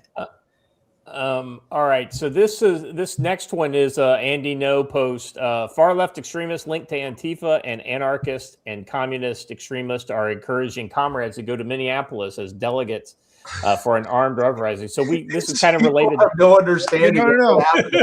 Do they? Yeah. Well, you don't bury the lead, Scott. Yeah. Hold on a second, but I'm going to use it as a kind of a punchline at the end. He said they're raising funds for weapon, tactical gear, and supplies on GoFundMe. Quote, Minneapolis could be our Fallujah, i.e. They're not the Marines in this scenario. Ask the Marines how that worked out for the Al-Qaeda. Red and Black Salamander says, guys, the last thing Minneapolis needs is a flood of armed internet leftists milling around looking for the front. Trust me, if this escalates into an actual full-on shooting war, it'll reach your own city soon enough. Prepare with the people in places you know and trust. And this next guy says, most civil wars are actually only fought in a few locations, even though actually most civil wars are actually. Sounds like you went to school. Even though they affect the entire national territory, it's actually, he uses actually for the second time here, it's actually important for people who are able to send delegates to Minneapolis in order to get a sense of what is possible so that we know what's at stake. And then it goes on, Minneapolis could be our Fallujah, organized supply drives. Yes, arm the proletariat, the next guy says. That's settler apocalypse. And then settler apocalypse, if we're going to survive the ICE occupation, we need to help out immediately. And so they're doing a GoFundMe, I guess. And the GoFundMe had $535 raised at that moment. We should check in on it this morning and see if it's made it to 550. Yeah, let's see. Watcher, if you can find that Empower Our Community Defense Initiative, And then I would recommend everybody in the chat. I mean, this is not brigading, but it's brigading. That everybody go into the chat and report it to GoFundMe as violent extremism. Well, somebody beat you to it. Oh, very good. Good deal. Good deal. Oh, darn it. Oh, couldn't have happened to a better group of fucking commies. I'm going to look at the archive. We'll see how far they got when it got archived. So the thing about this is this. Who do you empower? Who do you envision yourself as during Fallujah? And Fallujah is kind of a hot button for me, and there's a few people who know why. But listen, that's really the wrong example to have picked. They could have picked anything, and they went with Fallujah. And I'll point out there were a lot of bayonets involved in Fallujah. I'm just going to throw that out. What was the amount when it was archived? Same. It's the $500. All right. So and then the response to these guys is this is a King Conservator on X posts a response. He says communists really haven't met this type of guy yet. Which is, it's if you know the gangs in New York, this is Daniel Day-Lewis's character with, of course, updated equipment and everything. I but would love still, that Joe, saw right there. That's pretty. That's right. I'm a fan of the saw, but I like the butcher knife. He eschews the bayonet, Joe, but goes with the butcher knife instead. So it's a vibe. It's drip. I get it. All right. We got a couple other things that I've kind of come across. I want to make sure that we shed a light on. Not that one. Training mode. We got that one already. Yeah. So this is a lot of posts, a lot of accounts that I respect have reshared this, and I thought, and I kind of read it while we were watching a video earlier, so I thought this is worth sharing. All right, this is a guy named Eric Schwalm on X. He says, as a former Special Forces warrant officer with multiple rotations running counterinsurgency operations, both hunting insurgents and trying to separate them from sympathetic populations, I've seen organized resistance up close. From Ambar to Helmand, the pattern is familiar. Spotters, cutouts, dead drops, or modern equivalents, discipline comms, role specialization, and willingness to absorb casualties while bleeding the stronger force slowly. What's unfolding in Minneapolis right now isn't protest. It's low-level insurgency infrastructure built by people who have clearly studied the playbook. Signal groups at 1,000-member cap per zone, dedicated roles, mobile chasers, plate checkers, logging vehicle data into shared databases 24/7, dispatch nodes, vectoring assets, salute-style reporting, size, activity, location, unit, time, equipment, on suspected federal vehicles, daily chat rotations, and time deletions to frustrate forensic recovery, vetting processes for new joiners, mutual aid from sympathetic locals, teachers providing cover, possible PD tip-offs on license plate lookups, home-based coordination points, rapid escalation from observation to physical obstruction or worse. This isn't a spontaneous outrage. This is C2 command and control with redundancy, OPSEC hygiene, and task organization that would make an SF team sergeant nod in recognition. Replace ICE agents with occupying coalition forces, and the structure maps almost one-to-one to early-stage urban cells we were hunting in the mid-2000s. The most sobering part, it's domestic, funded, trained somewhere, and directed by people who live in the same country that we're trying to paralyze law enforcement in. When your own citizens build and operate this level of parallel intelligence and rapid response network against the federal officers competing with doxing, vehicle pursuits, and harassment that's already turned lethal, you're no longer dealing with civil disobedience. You're facing a distributed resistance that's learned the lessons of successful insurgencies, stay below the kinetic threshold most of the time, force overreaction when possible, maintain popular support through narrative, and never present a single center of gravity. I've spent years training partner forces to dismantle exactly this kind of apparatus. Now pieces of it are standing up in American cities, enabled by elements of local government and civil society. That should keep every thinking American awake at night, not because I want escalation, but because history shows that these things don't de-escalate on their own once the infrastructure exists. and the cadre believe they're winning the information war. We either recognize what they're actually looking at, or pretend it's still just activism until the structures harden and spread. Your call, America, but from where I sit, this isn't January 2026 politics anymore. It's phase one of something we spent decades trying to keep off of our own soil. I don't know that it's phase one. It's probably more like phase two, but I totally agree with everything this guy just said. Mm-hmm. Yeah. I've been reliably informed by someone I know that it's not an insurgency.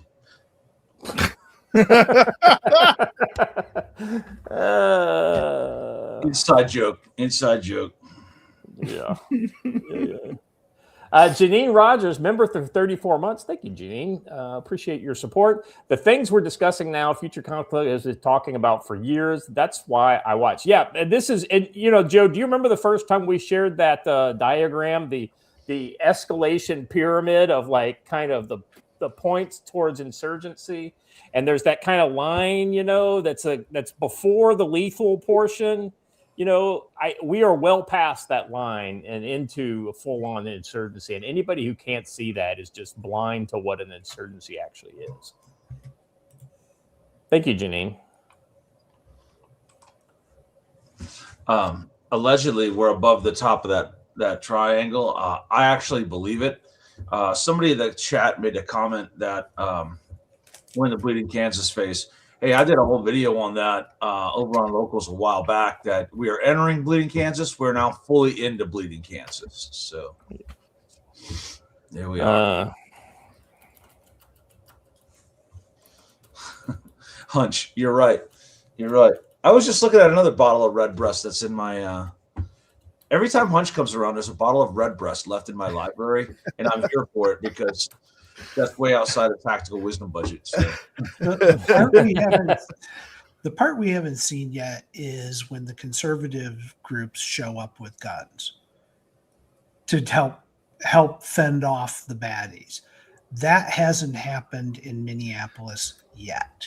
I think that I think in the proper order of staging events here, that probably doesn't happen until after the Fort Sumter event. I agree, but it's coming. And, these guys are at a point where they will eventually kill a federal officer, and that's going to be a trigger.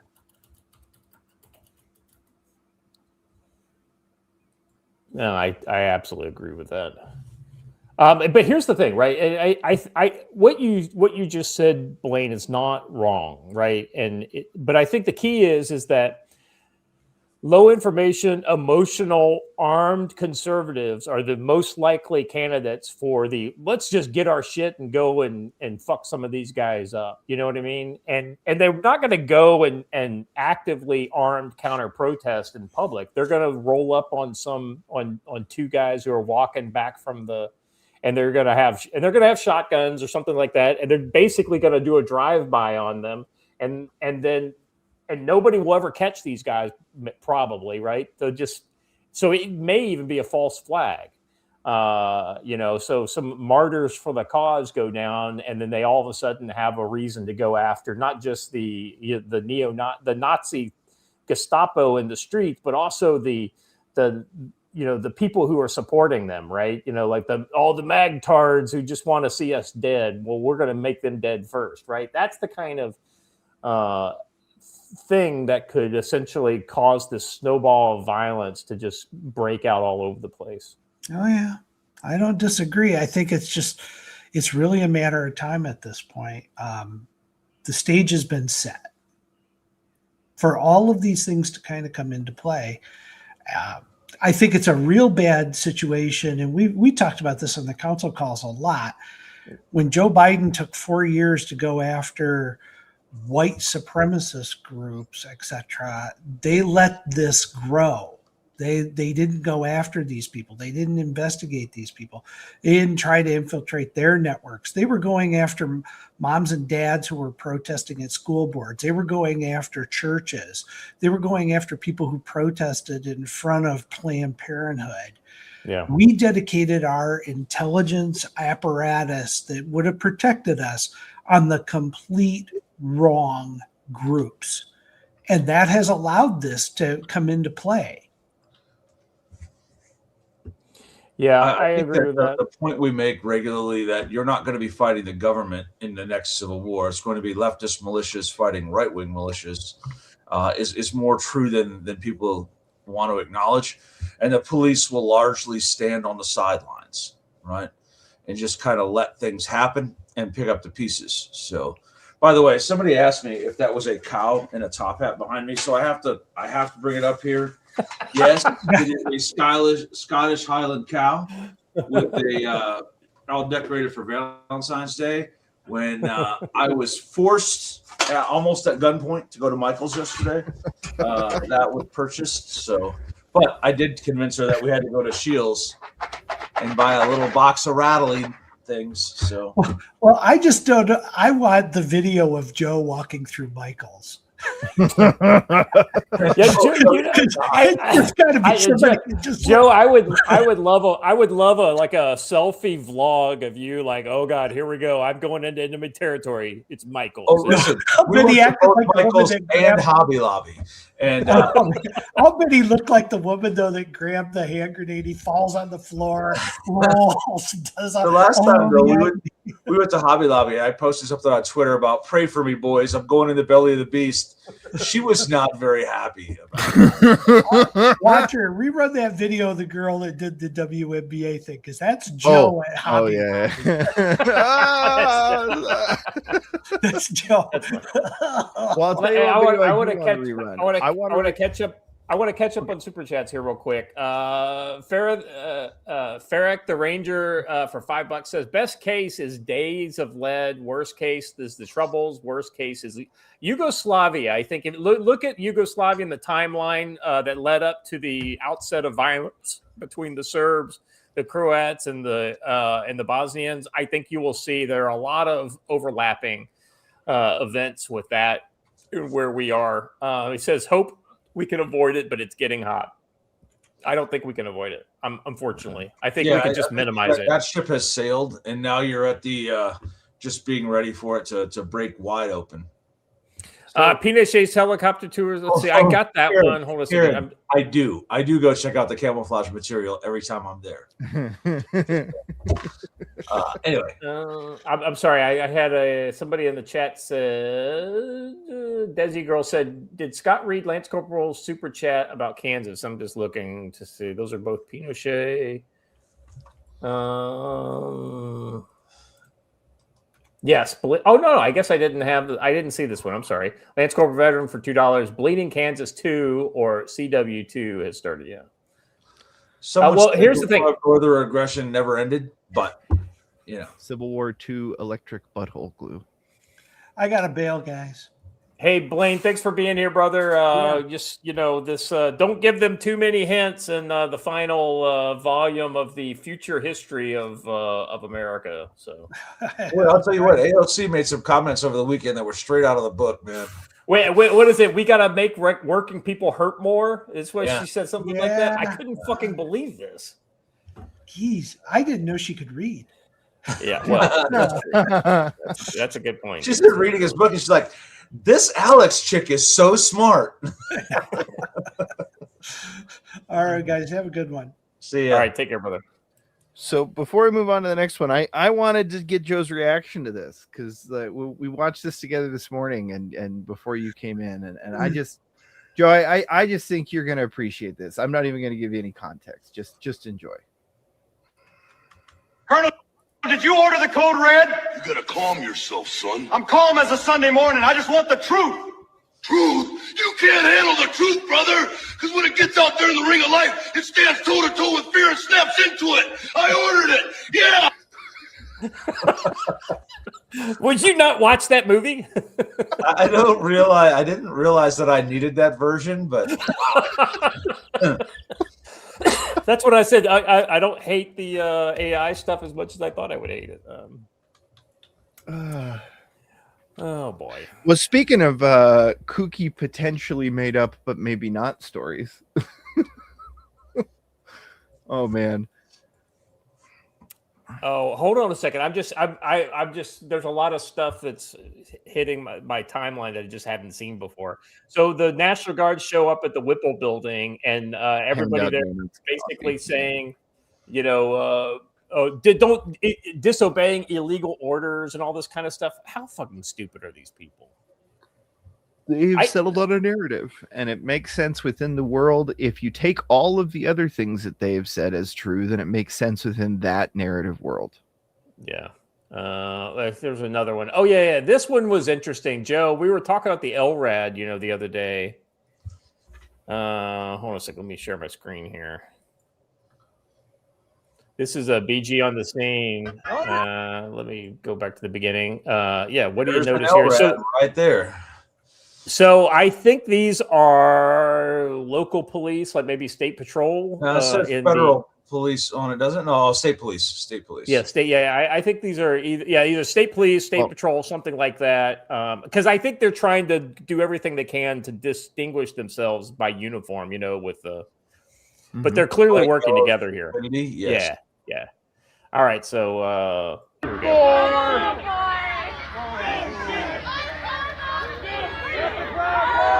At first, I thought the feds were telling them to get out of the road, but I think they were just coordinating. Those are state troopers too, though. That's the state police tactical team.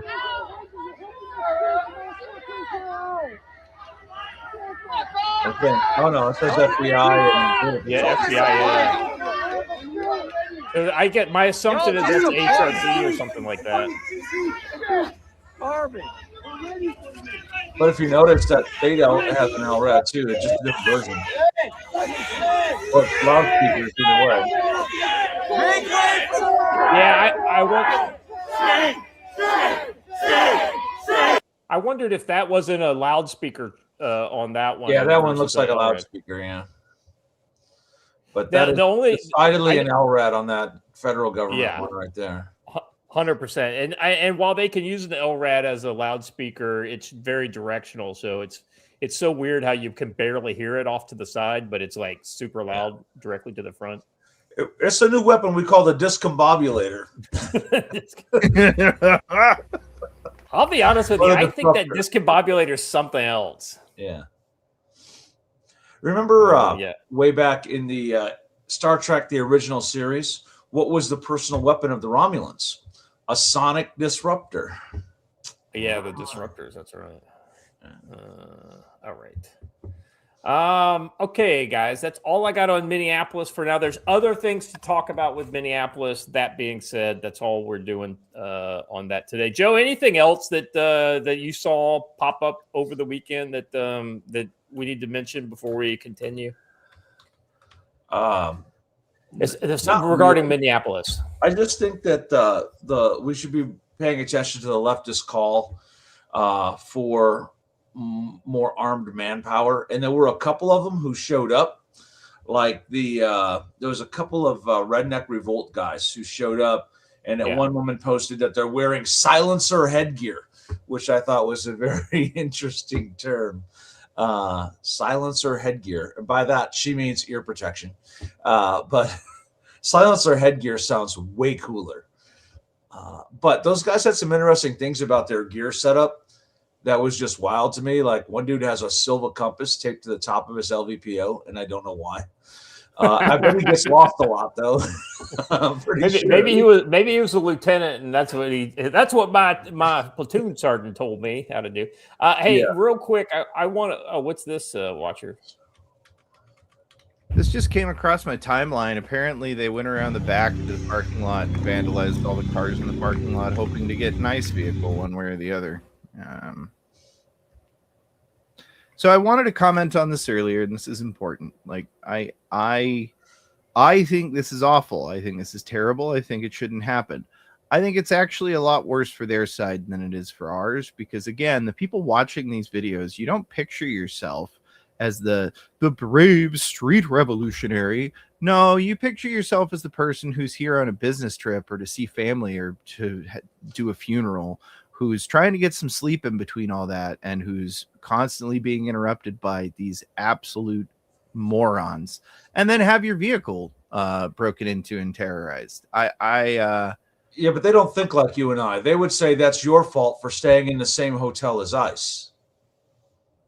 Yeah. But I know that they're irredeemable shitheads. What I mean is, though, this is terrible optics for the left. This is really, really bad for them. This gets people ready to see them get their teeth kicked in. Yeah, the one thing that they have right now, at least in the kind of broader, probably independent and left at this point, is a sympathetic, hey, yeah, these guys are trying to stand up against this. It's not, it's not, they shouldn't do it. It's just, we shouldn't be doing it that way. It's all tone policing, right? Is what's going on. And because it's tone policing, they feel like they're on the kind of the morally superior side. The problem is this kind of stuff, it stops being tone policing and starts becoming mutual combat. And then it's way easier to, and as soon as one of these federal law enforcement guys gets killed, and it comes out that he's a decorated veteran and he's a deacon of this church and all this kind of stuff, and you see what kind of guy he really was, that's going to really give them a black eye, especially if it's a targeted hit versus just like an accident. I mean, if it's an accident, if it's a street confrontation where a brick comes through and you don't know who did it, then it's not the same. But if it's a hit, then yeah, they're going to lose all the stuff that they built up. 112, silver's at 112. Fuck, I saw that gold was over 5,000. Did you guys see that? No, that's not. Let me look at the Goldback exchange for today. Let's see.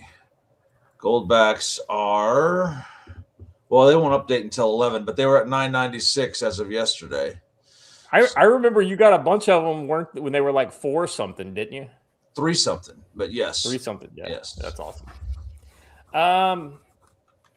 So Joe, I just want to let you know, I want to, make you feel bad, just in case you were feeling bad about this. It is not too soon. This is a joke. This is a joke from Tactical Wisdom. Personally, the fact that Preddy turns out to have been a cyclist is 100% on brand and prima facie evidence that he needed to be shot. That's true. Yeah, I mean, the one you said too soon. Not a net negative. Yeah. Well, I just 113 right now. Actually, 113. So this was my response to your joke, of course. Appropriate. One of my favorite GIF response. I think that's one more piece of evidence they should consider when deciding whether or not this thing was justified. I believe evidence will come out that he was also a vegan CrossFitter and that he was just trying to tell them that when he got shot. So. But before going on to the China stuff, because this kind of sets up the China stuff a little bit, I want to go to the NWO stuff that we skipped over at the beginning of the show, Watcher. If you could.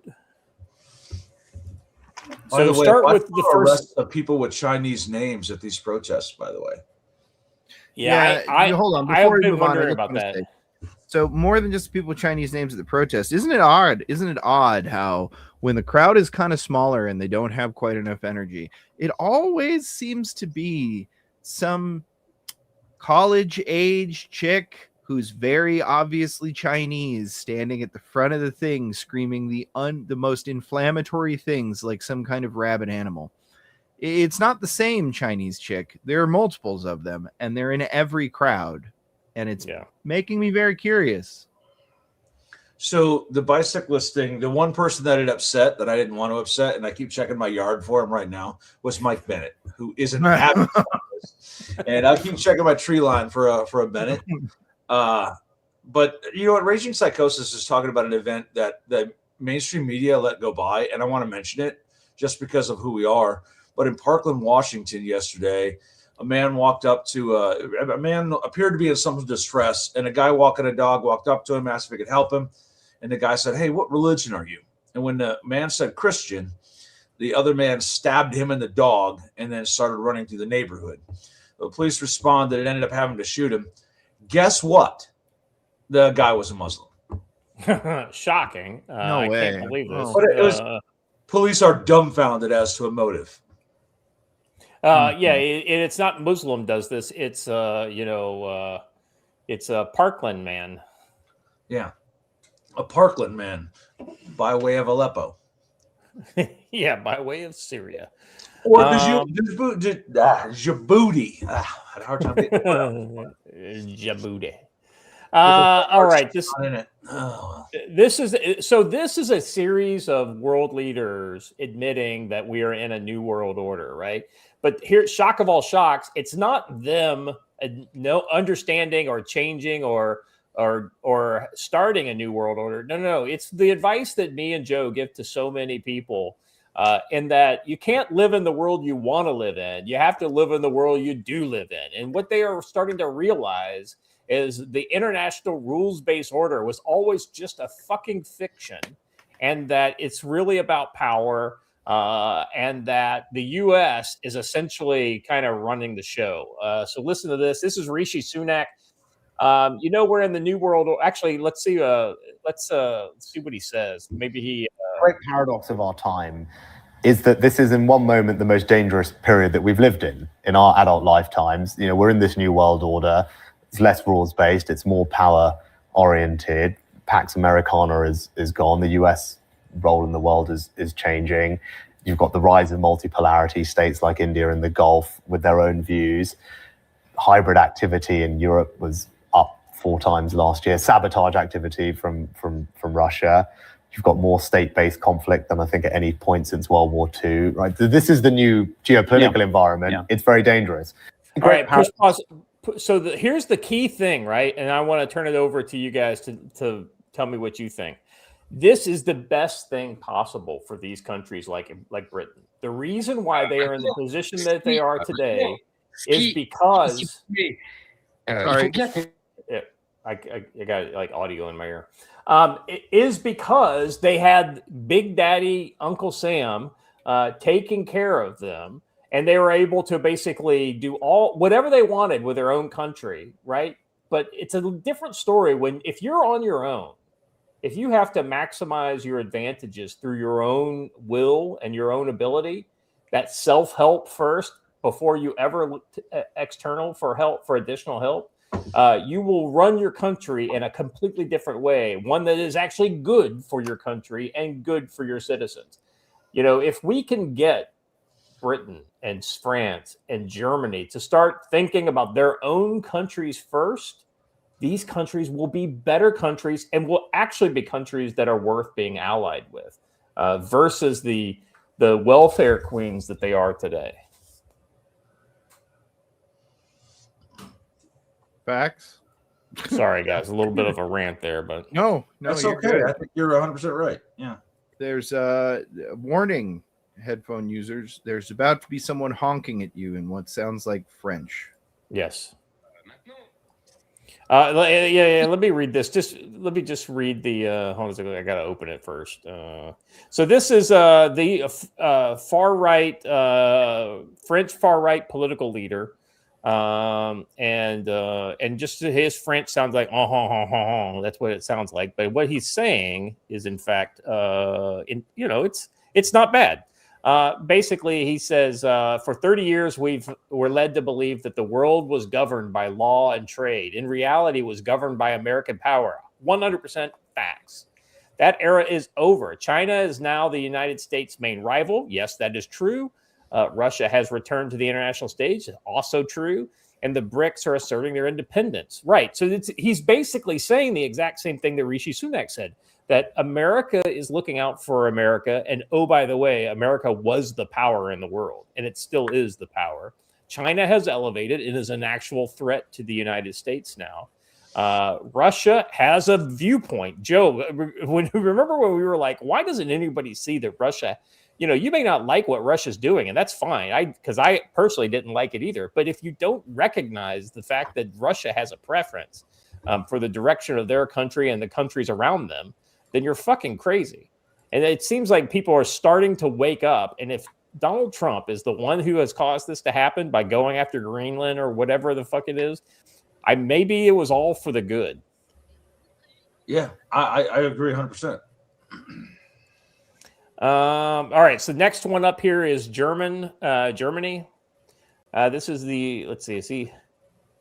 Yep, he's speaking German, so I'll just read the German Defense Minister Boris Pistorius on the Bundeswehr. You cannot work miracles.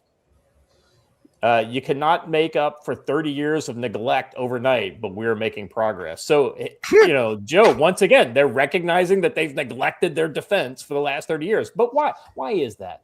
Oh, because America. They thought they had the call option on America's fucking military to come in and save them whenever their stupid policies got them in trouble.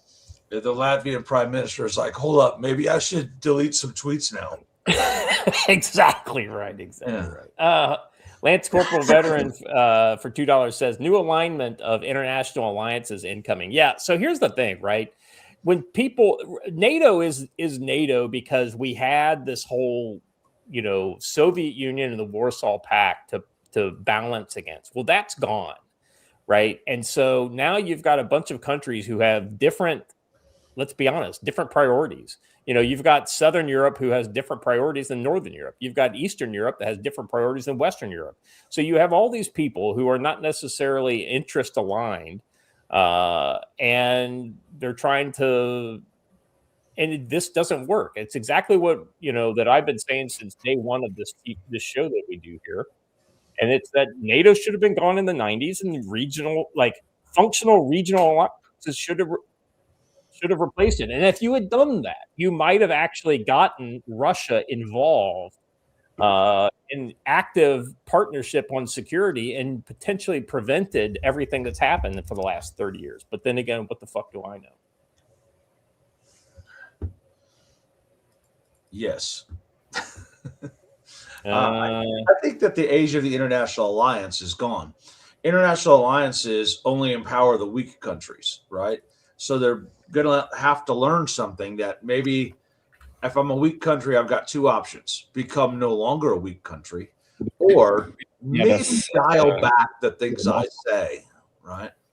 Right. 100%, Joe. I mean, for instance, let's say all the nuclear-backed countries decided, hey, you know what? We're gonna create an organization. This is only for countries with nuclear weapons because we're the big boys, right? And we're gonna create our own kind of, rules internally with all the nuclear powers, right? And if they were to do that, then that would make sense because it's not necessarily a regional alliance. It's like a nuclear weapons alliance, right? It's like everybody with nukes, come into the club. There are other benefits, but ultimately, the one thing that we would benefit everybody is transparency amongst the nuclear powers, so that we all understand. That would be an example of an alternate functional alliance that would make sense, and that would bring Russia into some sort of a security guarantee situation that would guarantee that you wouldn't have the America just dropping nukes on Russia or something like this. All right, so this is the German Prime Minister Wadfil. So once again, he speaks German here. So, and there's not even any. I guess there are subtitles. He says, we know that hybrid threats are very real here in the Baltic Sea region. This includes the fact that Russia is deliberately destroying undersea cables. Yeah, but, at the time they were destroying your undersea cables, you were also buying fucking gas hand over fist from them. Now, admittedly, you've gone down to 9% now of your gas is from Russia. But, I mean, it's your own fucking fault. Yeah. And they're not the only ones doing it. The Chinese are doing it as well. So right. And if you don't think that we aren't kind of exercising our ability to do that. Yeah, 100%. I would not be surprised if one of these cable cuttings has been us basically saying, let's see what we could kind of just do and then blame the Chinese or the Russians for it.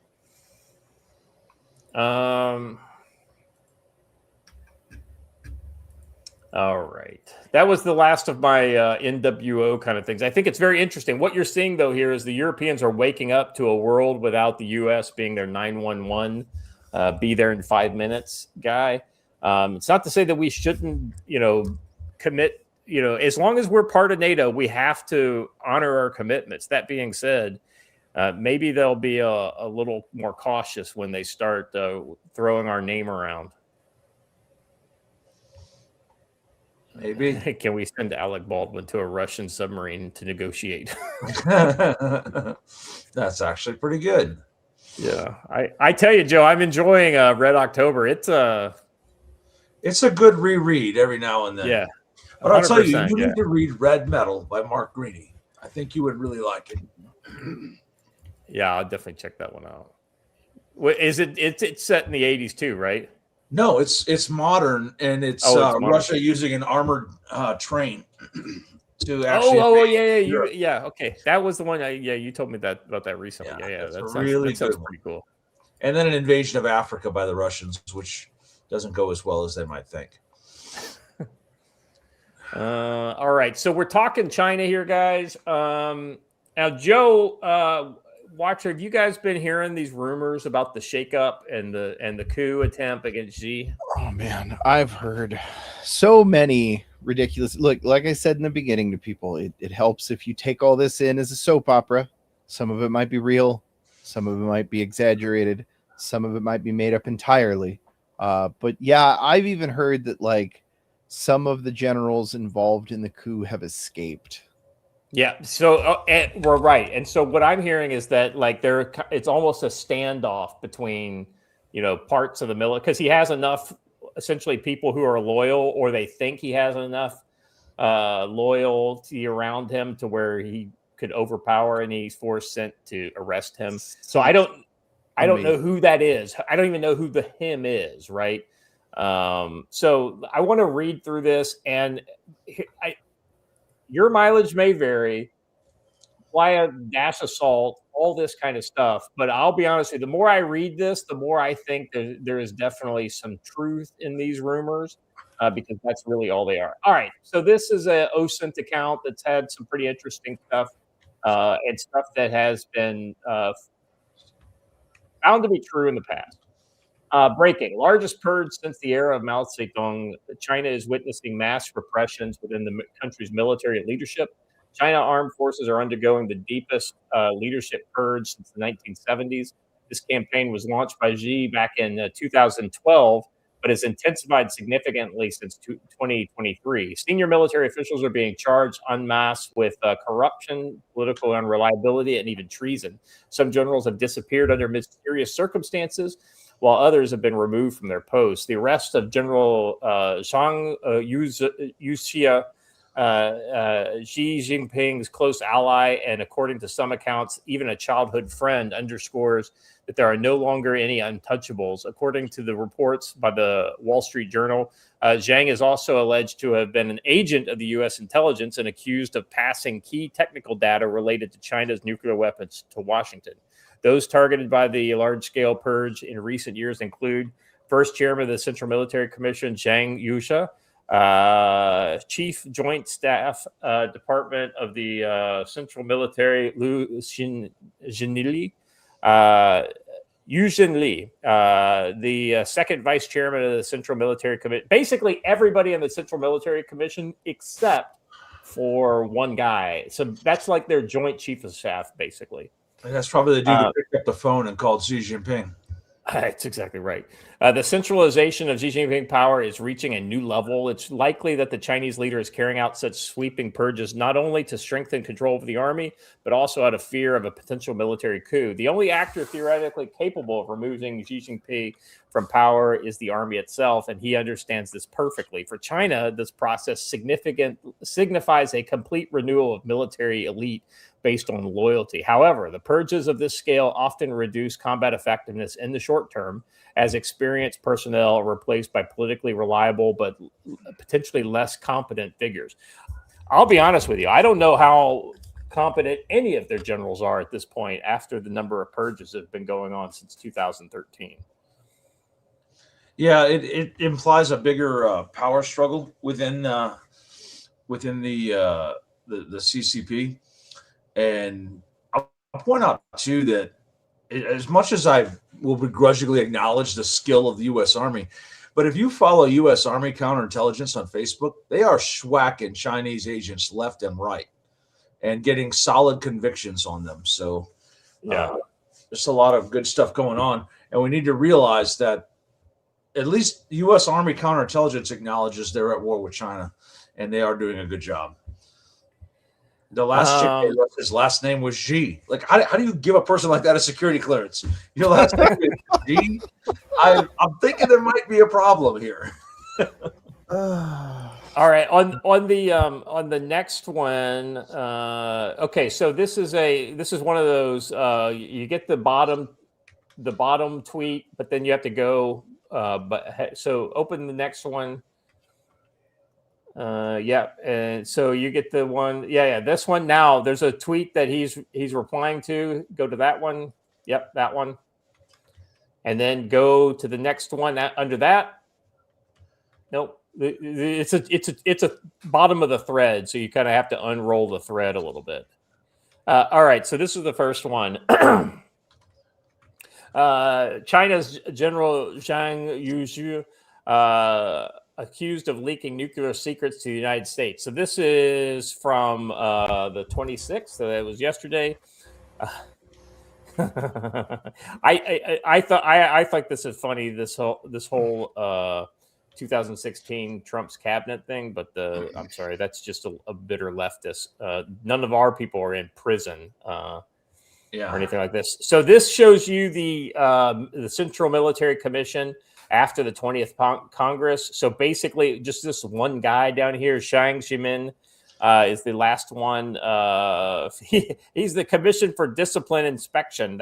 He's the last guy standing in the Central Military Commission. Defense Minister disappeared in 2023. The Joint Chief of Staff under the investigation, Political Work Boss, Acts 2. It's basically the entire command layer.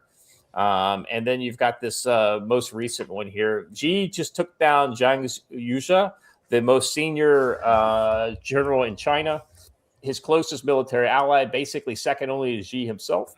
5 of the 7 people in China's military body are now gone. Defense Minister, Rocket Force Chief, Joint Staff, Political Work, now Shang. This leaves Xi and one other guy running the entire command structure. Rumors range from coup plotting to leak nuclear secrets to the U.S. And if you're thinking Taiwan, you're not crazy. Xi may be clearing out anyone who doesn't truly trust before asking the military to do something historic. Hold on. So you're saying if a general on the chiefs of staff calls the other country about nuclear options, it's a bad thing and they should be arrested? Oh, yeah. Indeed. Well, the interesting thing here is that like there's a lot more to this because like let's be honest, this is like criminology back in the 80s, right? Like you never knew there's all these secret kind of power struggles and things going on that you'd only find out about years later, right? And I'm sure that's going to be the case here. So this is the thing so Joe, here's the funny thing. One of the rumors I read over the weekend was that Xi Zhang was the one who wanted to go after like Kinmen Island and some of the other near Taiwanese islands. Yeah. And so he wanted to be more aggressive and to actually go for it. But Xi is more cautious and wants to like not cause overt trouble, which I found to be very interesting, which to me makes it think that the idea of a broader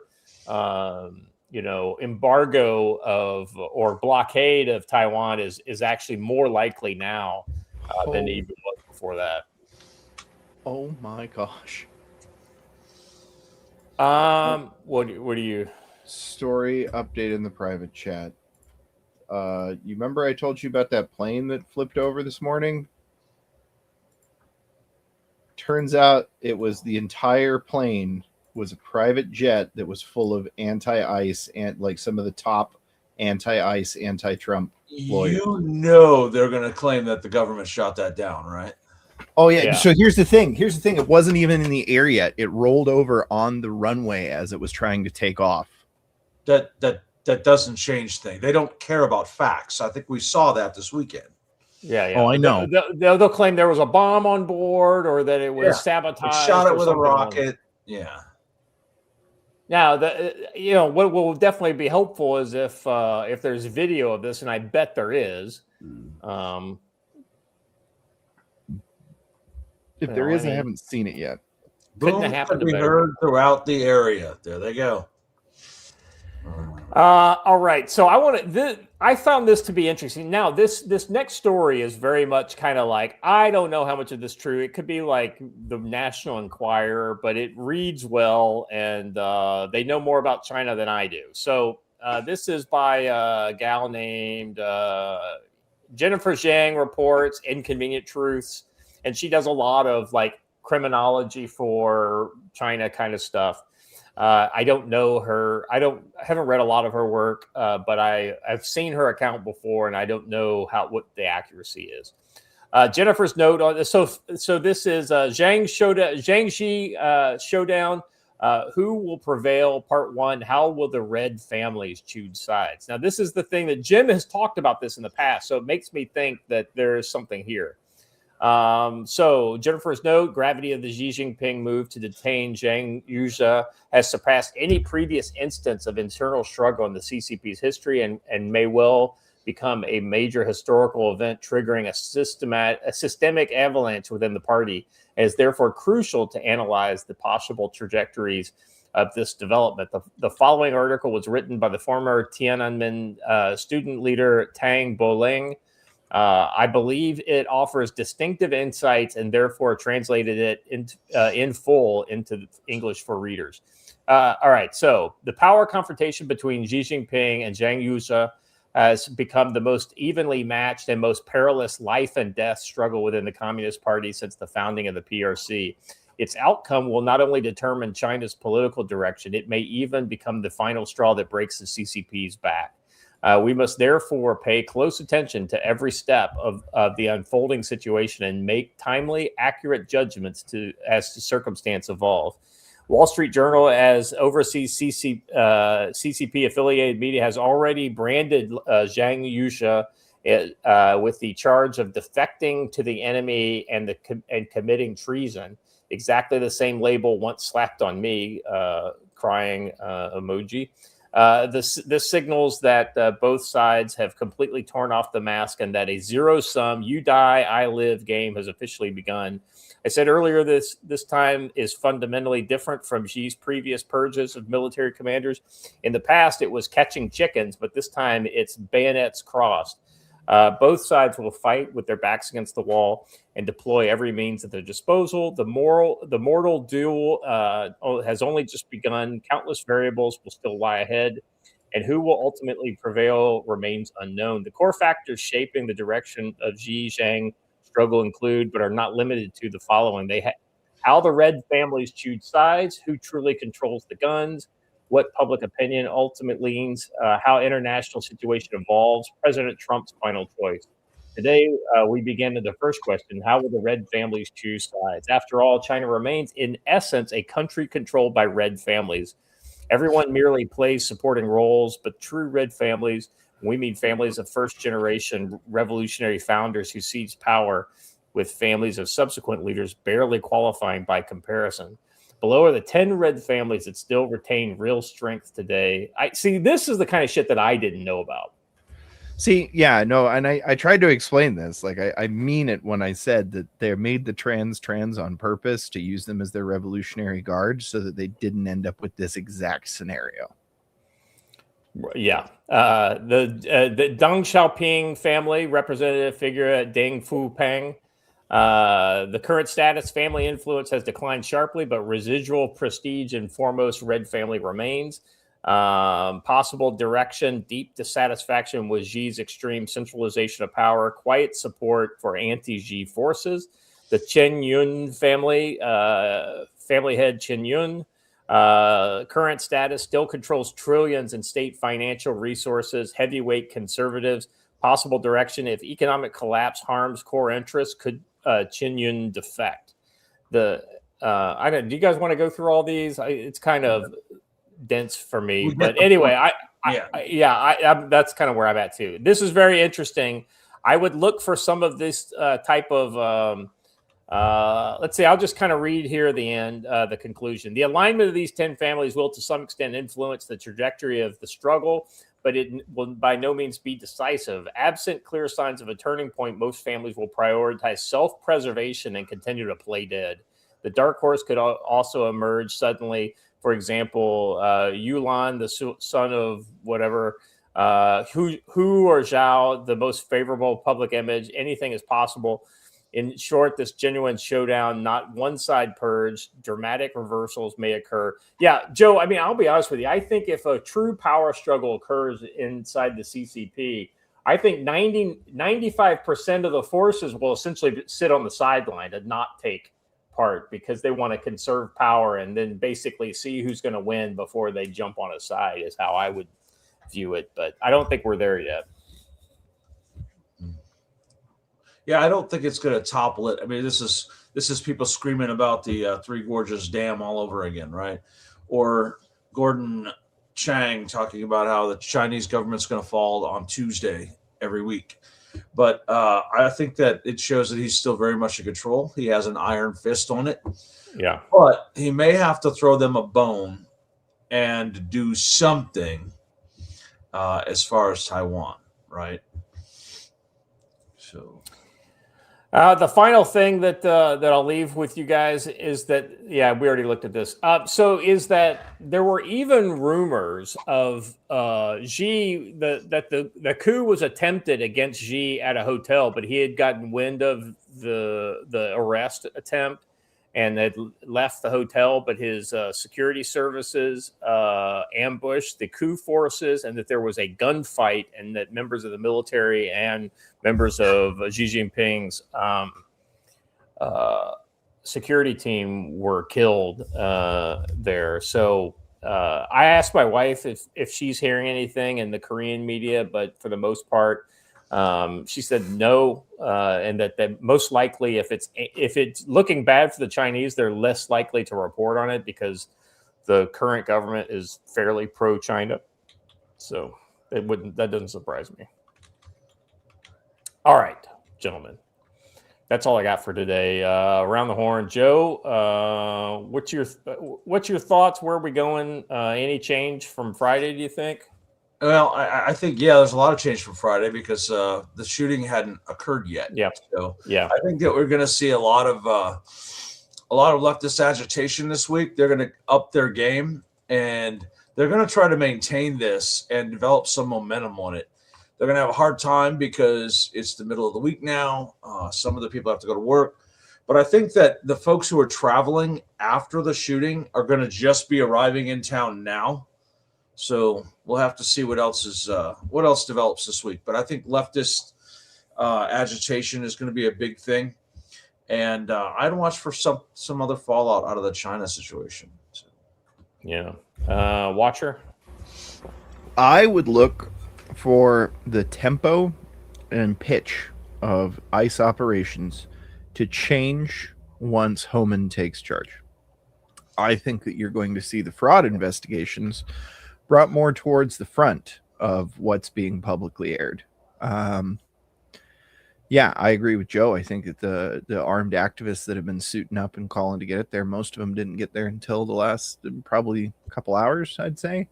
So I'd look for things to get interesting. If you were watching this weekend, you saw that Saturday, obviously, right after it happened, they had a lot of activity, and then Sunday it was almost nothing. The only thing that happened Sunday was that hotel incident that we covered here on the show. I think a lot of that had to do with the fact that their signal network got rumbled, and so their coordination fell apart, and they weren't really able to communicate to anybody. That's changing. They're reorganizing this morning. Cam's already in several of their reformed chats, by the way. He's also issued a guide for you if you're just sitting at home and have some extra time on how you can infiltrate those chats, because it can be done. Everybody wants to make my life harder. Listen, though, seriously, if you don't know what you're doing, don't do this. That's true. They're actually very good at counterintelligence, and you might end up on the wrong end of something. Be very careful. That's true. Yeah, that's a great point. You never point know. I brought up over on Locals to people about this is that there's a lot of folks who are influencers, just like on the left, who think this is a video game. This is not a video game. They're killing people. You need to understand that, and that getting on there and doing things for the lulz can get you harmed in the real world. Yeah. I would say if you don't know what you're doing, you don't have the skills, don't hop on that. I do know, however, that we have quite a few people in our chat that are exactly that kind of skill set and would know how to do it. So yeah. But no, if you're just random boomer, I should definitely clarify that. Don't just hop on that if you're just anybody. It's like when you get a radio frequency they're using in your area. Stop jamming it. Listen to it. Gather info. Write the stuff down. Yep. If any of you follow these two good gentlemen's opinions here and just listen and pick up information, I would suggest that you join our X community and post what you find in the X community. That's a great place to kind of share what's happening in between episodes. If I could figure out how to get into the X community, that would be fantastic.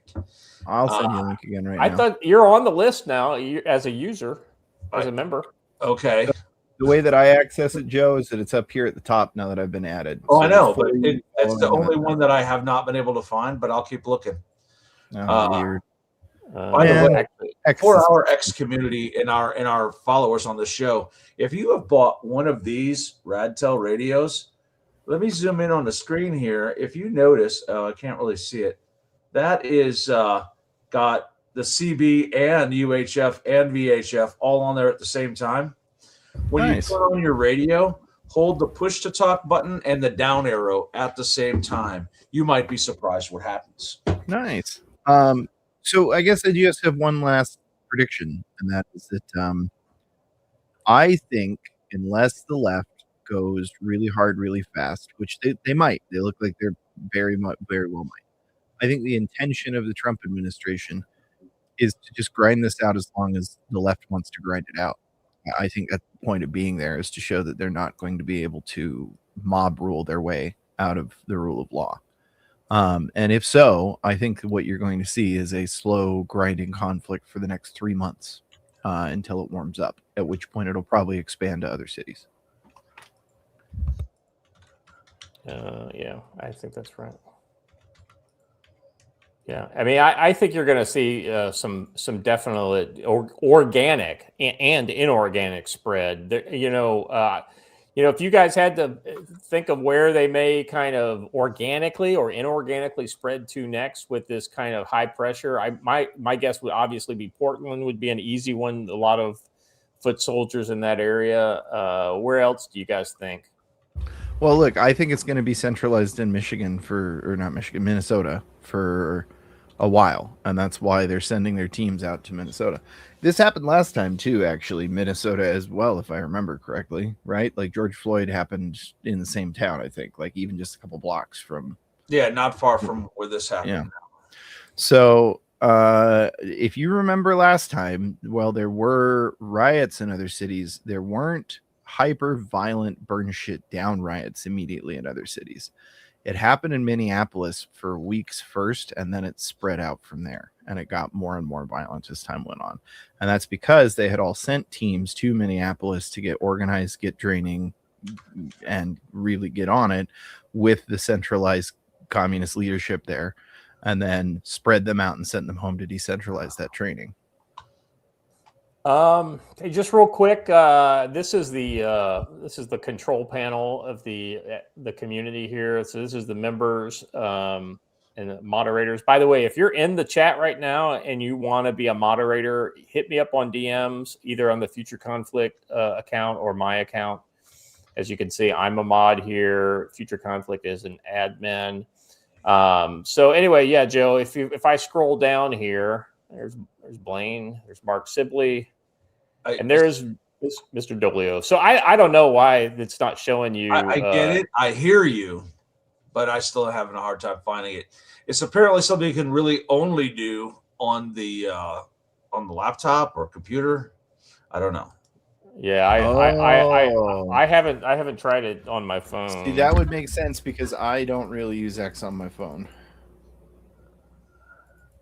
I do. I just have never. I've just never tried this. I'm looking right now to see.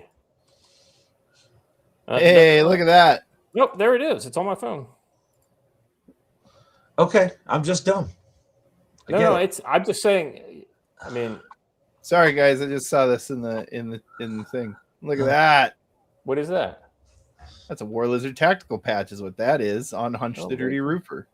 Very good.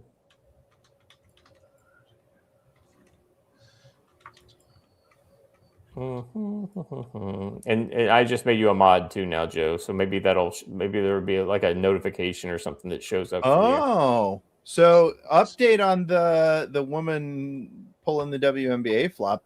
She probably did break most of the bones in her hand. Sounds like she caught a flashbang. Yeah, that's not a smart idea at all.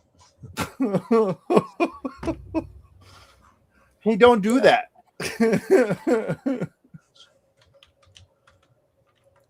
All right.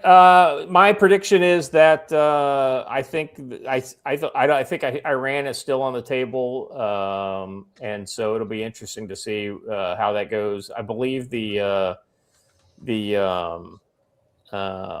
Abraham Lincoln has pulled into the Arabian Sea. That kind of puts them right in the kind of final position that they need to be in. So I wouldn't be surprised if that doesn't. And I suppose we should mention, you guys all heard supposedly the info's come down that Khomeini's gone into his bunker, like the big, serious, deep bunker complex. Yeah, I haven't heard that, but it doesn't surprise me. I'm surprised he hasn't been living there the whole time. By the way, speaking of catching flashbangs, there is a video on this one coming out. So I just have to fix some editing. I've got a little bit of sound problems, but this is very nice and perfectly legal for you to own, as long as you only use the half power blanks they sell. Don't put a full power one in here, because then it's a destructive device, and we wouldn't want to be holding on to a destructive device. But pretty cool. It works great. Okay, remind me, I need to talk to you about that after the chat or after the show. Iran's revolt is dead. I don't think it's dead. I think it has gone into a new phase. Yeah, so here's the deal, man. They were saying Iran's revolt was dead the very first time they started to slightly interrupt Starlink. And I think what you need to understand is that the IRGC has a lot, and I mean a lot, of partners and actors that are in the West and on our social media. Just because you can't hear the protesters doesn't mean they don't exist anymore. It just means they've shut off the internet. I don't mean that it means they do exist anymore, by the way. I just mean, look, in the absence of information doesn't immediately mean the revolution died. Oh my God. It couldn't get any worse. Can I just leave? This will be my last thing that I'm going to leave with the chat. Sure. I mean, like, you couldn't get any worse if you tried. Plaque from the Democratic Coalition of Satan Worshippers is being displayed in Minnesota State Capitol, thanking Governor Tim Walz for allowing the spread of Satanism. Satan has a special place for you. Democrats are the party of the devil. So let's give a listen. This is Representative PM Altendorf coming live at you from the Minnesota State Capitol. I am on the ground floor, and as I was leaving my committee meeting today here earlier, I noticed that there is a new display here at the state capitol, and it's for Governor Walz. It's right here on display. So let me see. I mean, I guess I can't flip my phone, but I'll see if I can show it to you. So this is what we have here, everyone. Let me read it to you. The Democratic Coalition of Satan Worshippers thanks Governor Tim Walz for not standing in the way of spreading Satanism in the state capitol building. Satan has a special place for you. That's right, everyone. So the Democratic Coalition of Satan Worshippers, they have given some sort of plaque here to Governor Tim Walz. So let me be the first, I guess, to congratulate Governor Tim Walz for this very special award that has come from the Satan Worshippers here in the Minnesota State Capitol. Yes, everyone, this is true. I am live, not making this up. You can't make this up. I don't know what else to say. I think that pretty much says it. I mean, she clearly doesn't like it, but that doesn't mean I enjoy listening to her voice. So we'll leave it there. I don't like Maria Bartiromo. So I know, right? She says a lot of great things. I just don't want to have to listen to her. Yeah. All right. That's all I got for today. Thank you guys. Glad Blaine could jump on with us. Appreciate you, Joe and Watcher. Chat, you guys were awesome as always. If you haven't done it already, please subscribe to the channel. Hit the bell for notification. Like the video. Comment if you would. And please join us on Wednesday. We'll be probably have more stupidity from Minnesota to talk about. So we'll keep on top of that. Watcher and Joe will probably do some coverage if in the PM if the street action gets lively. So be on the lookout for that. But until then, stay safe.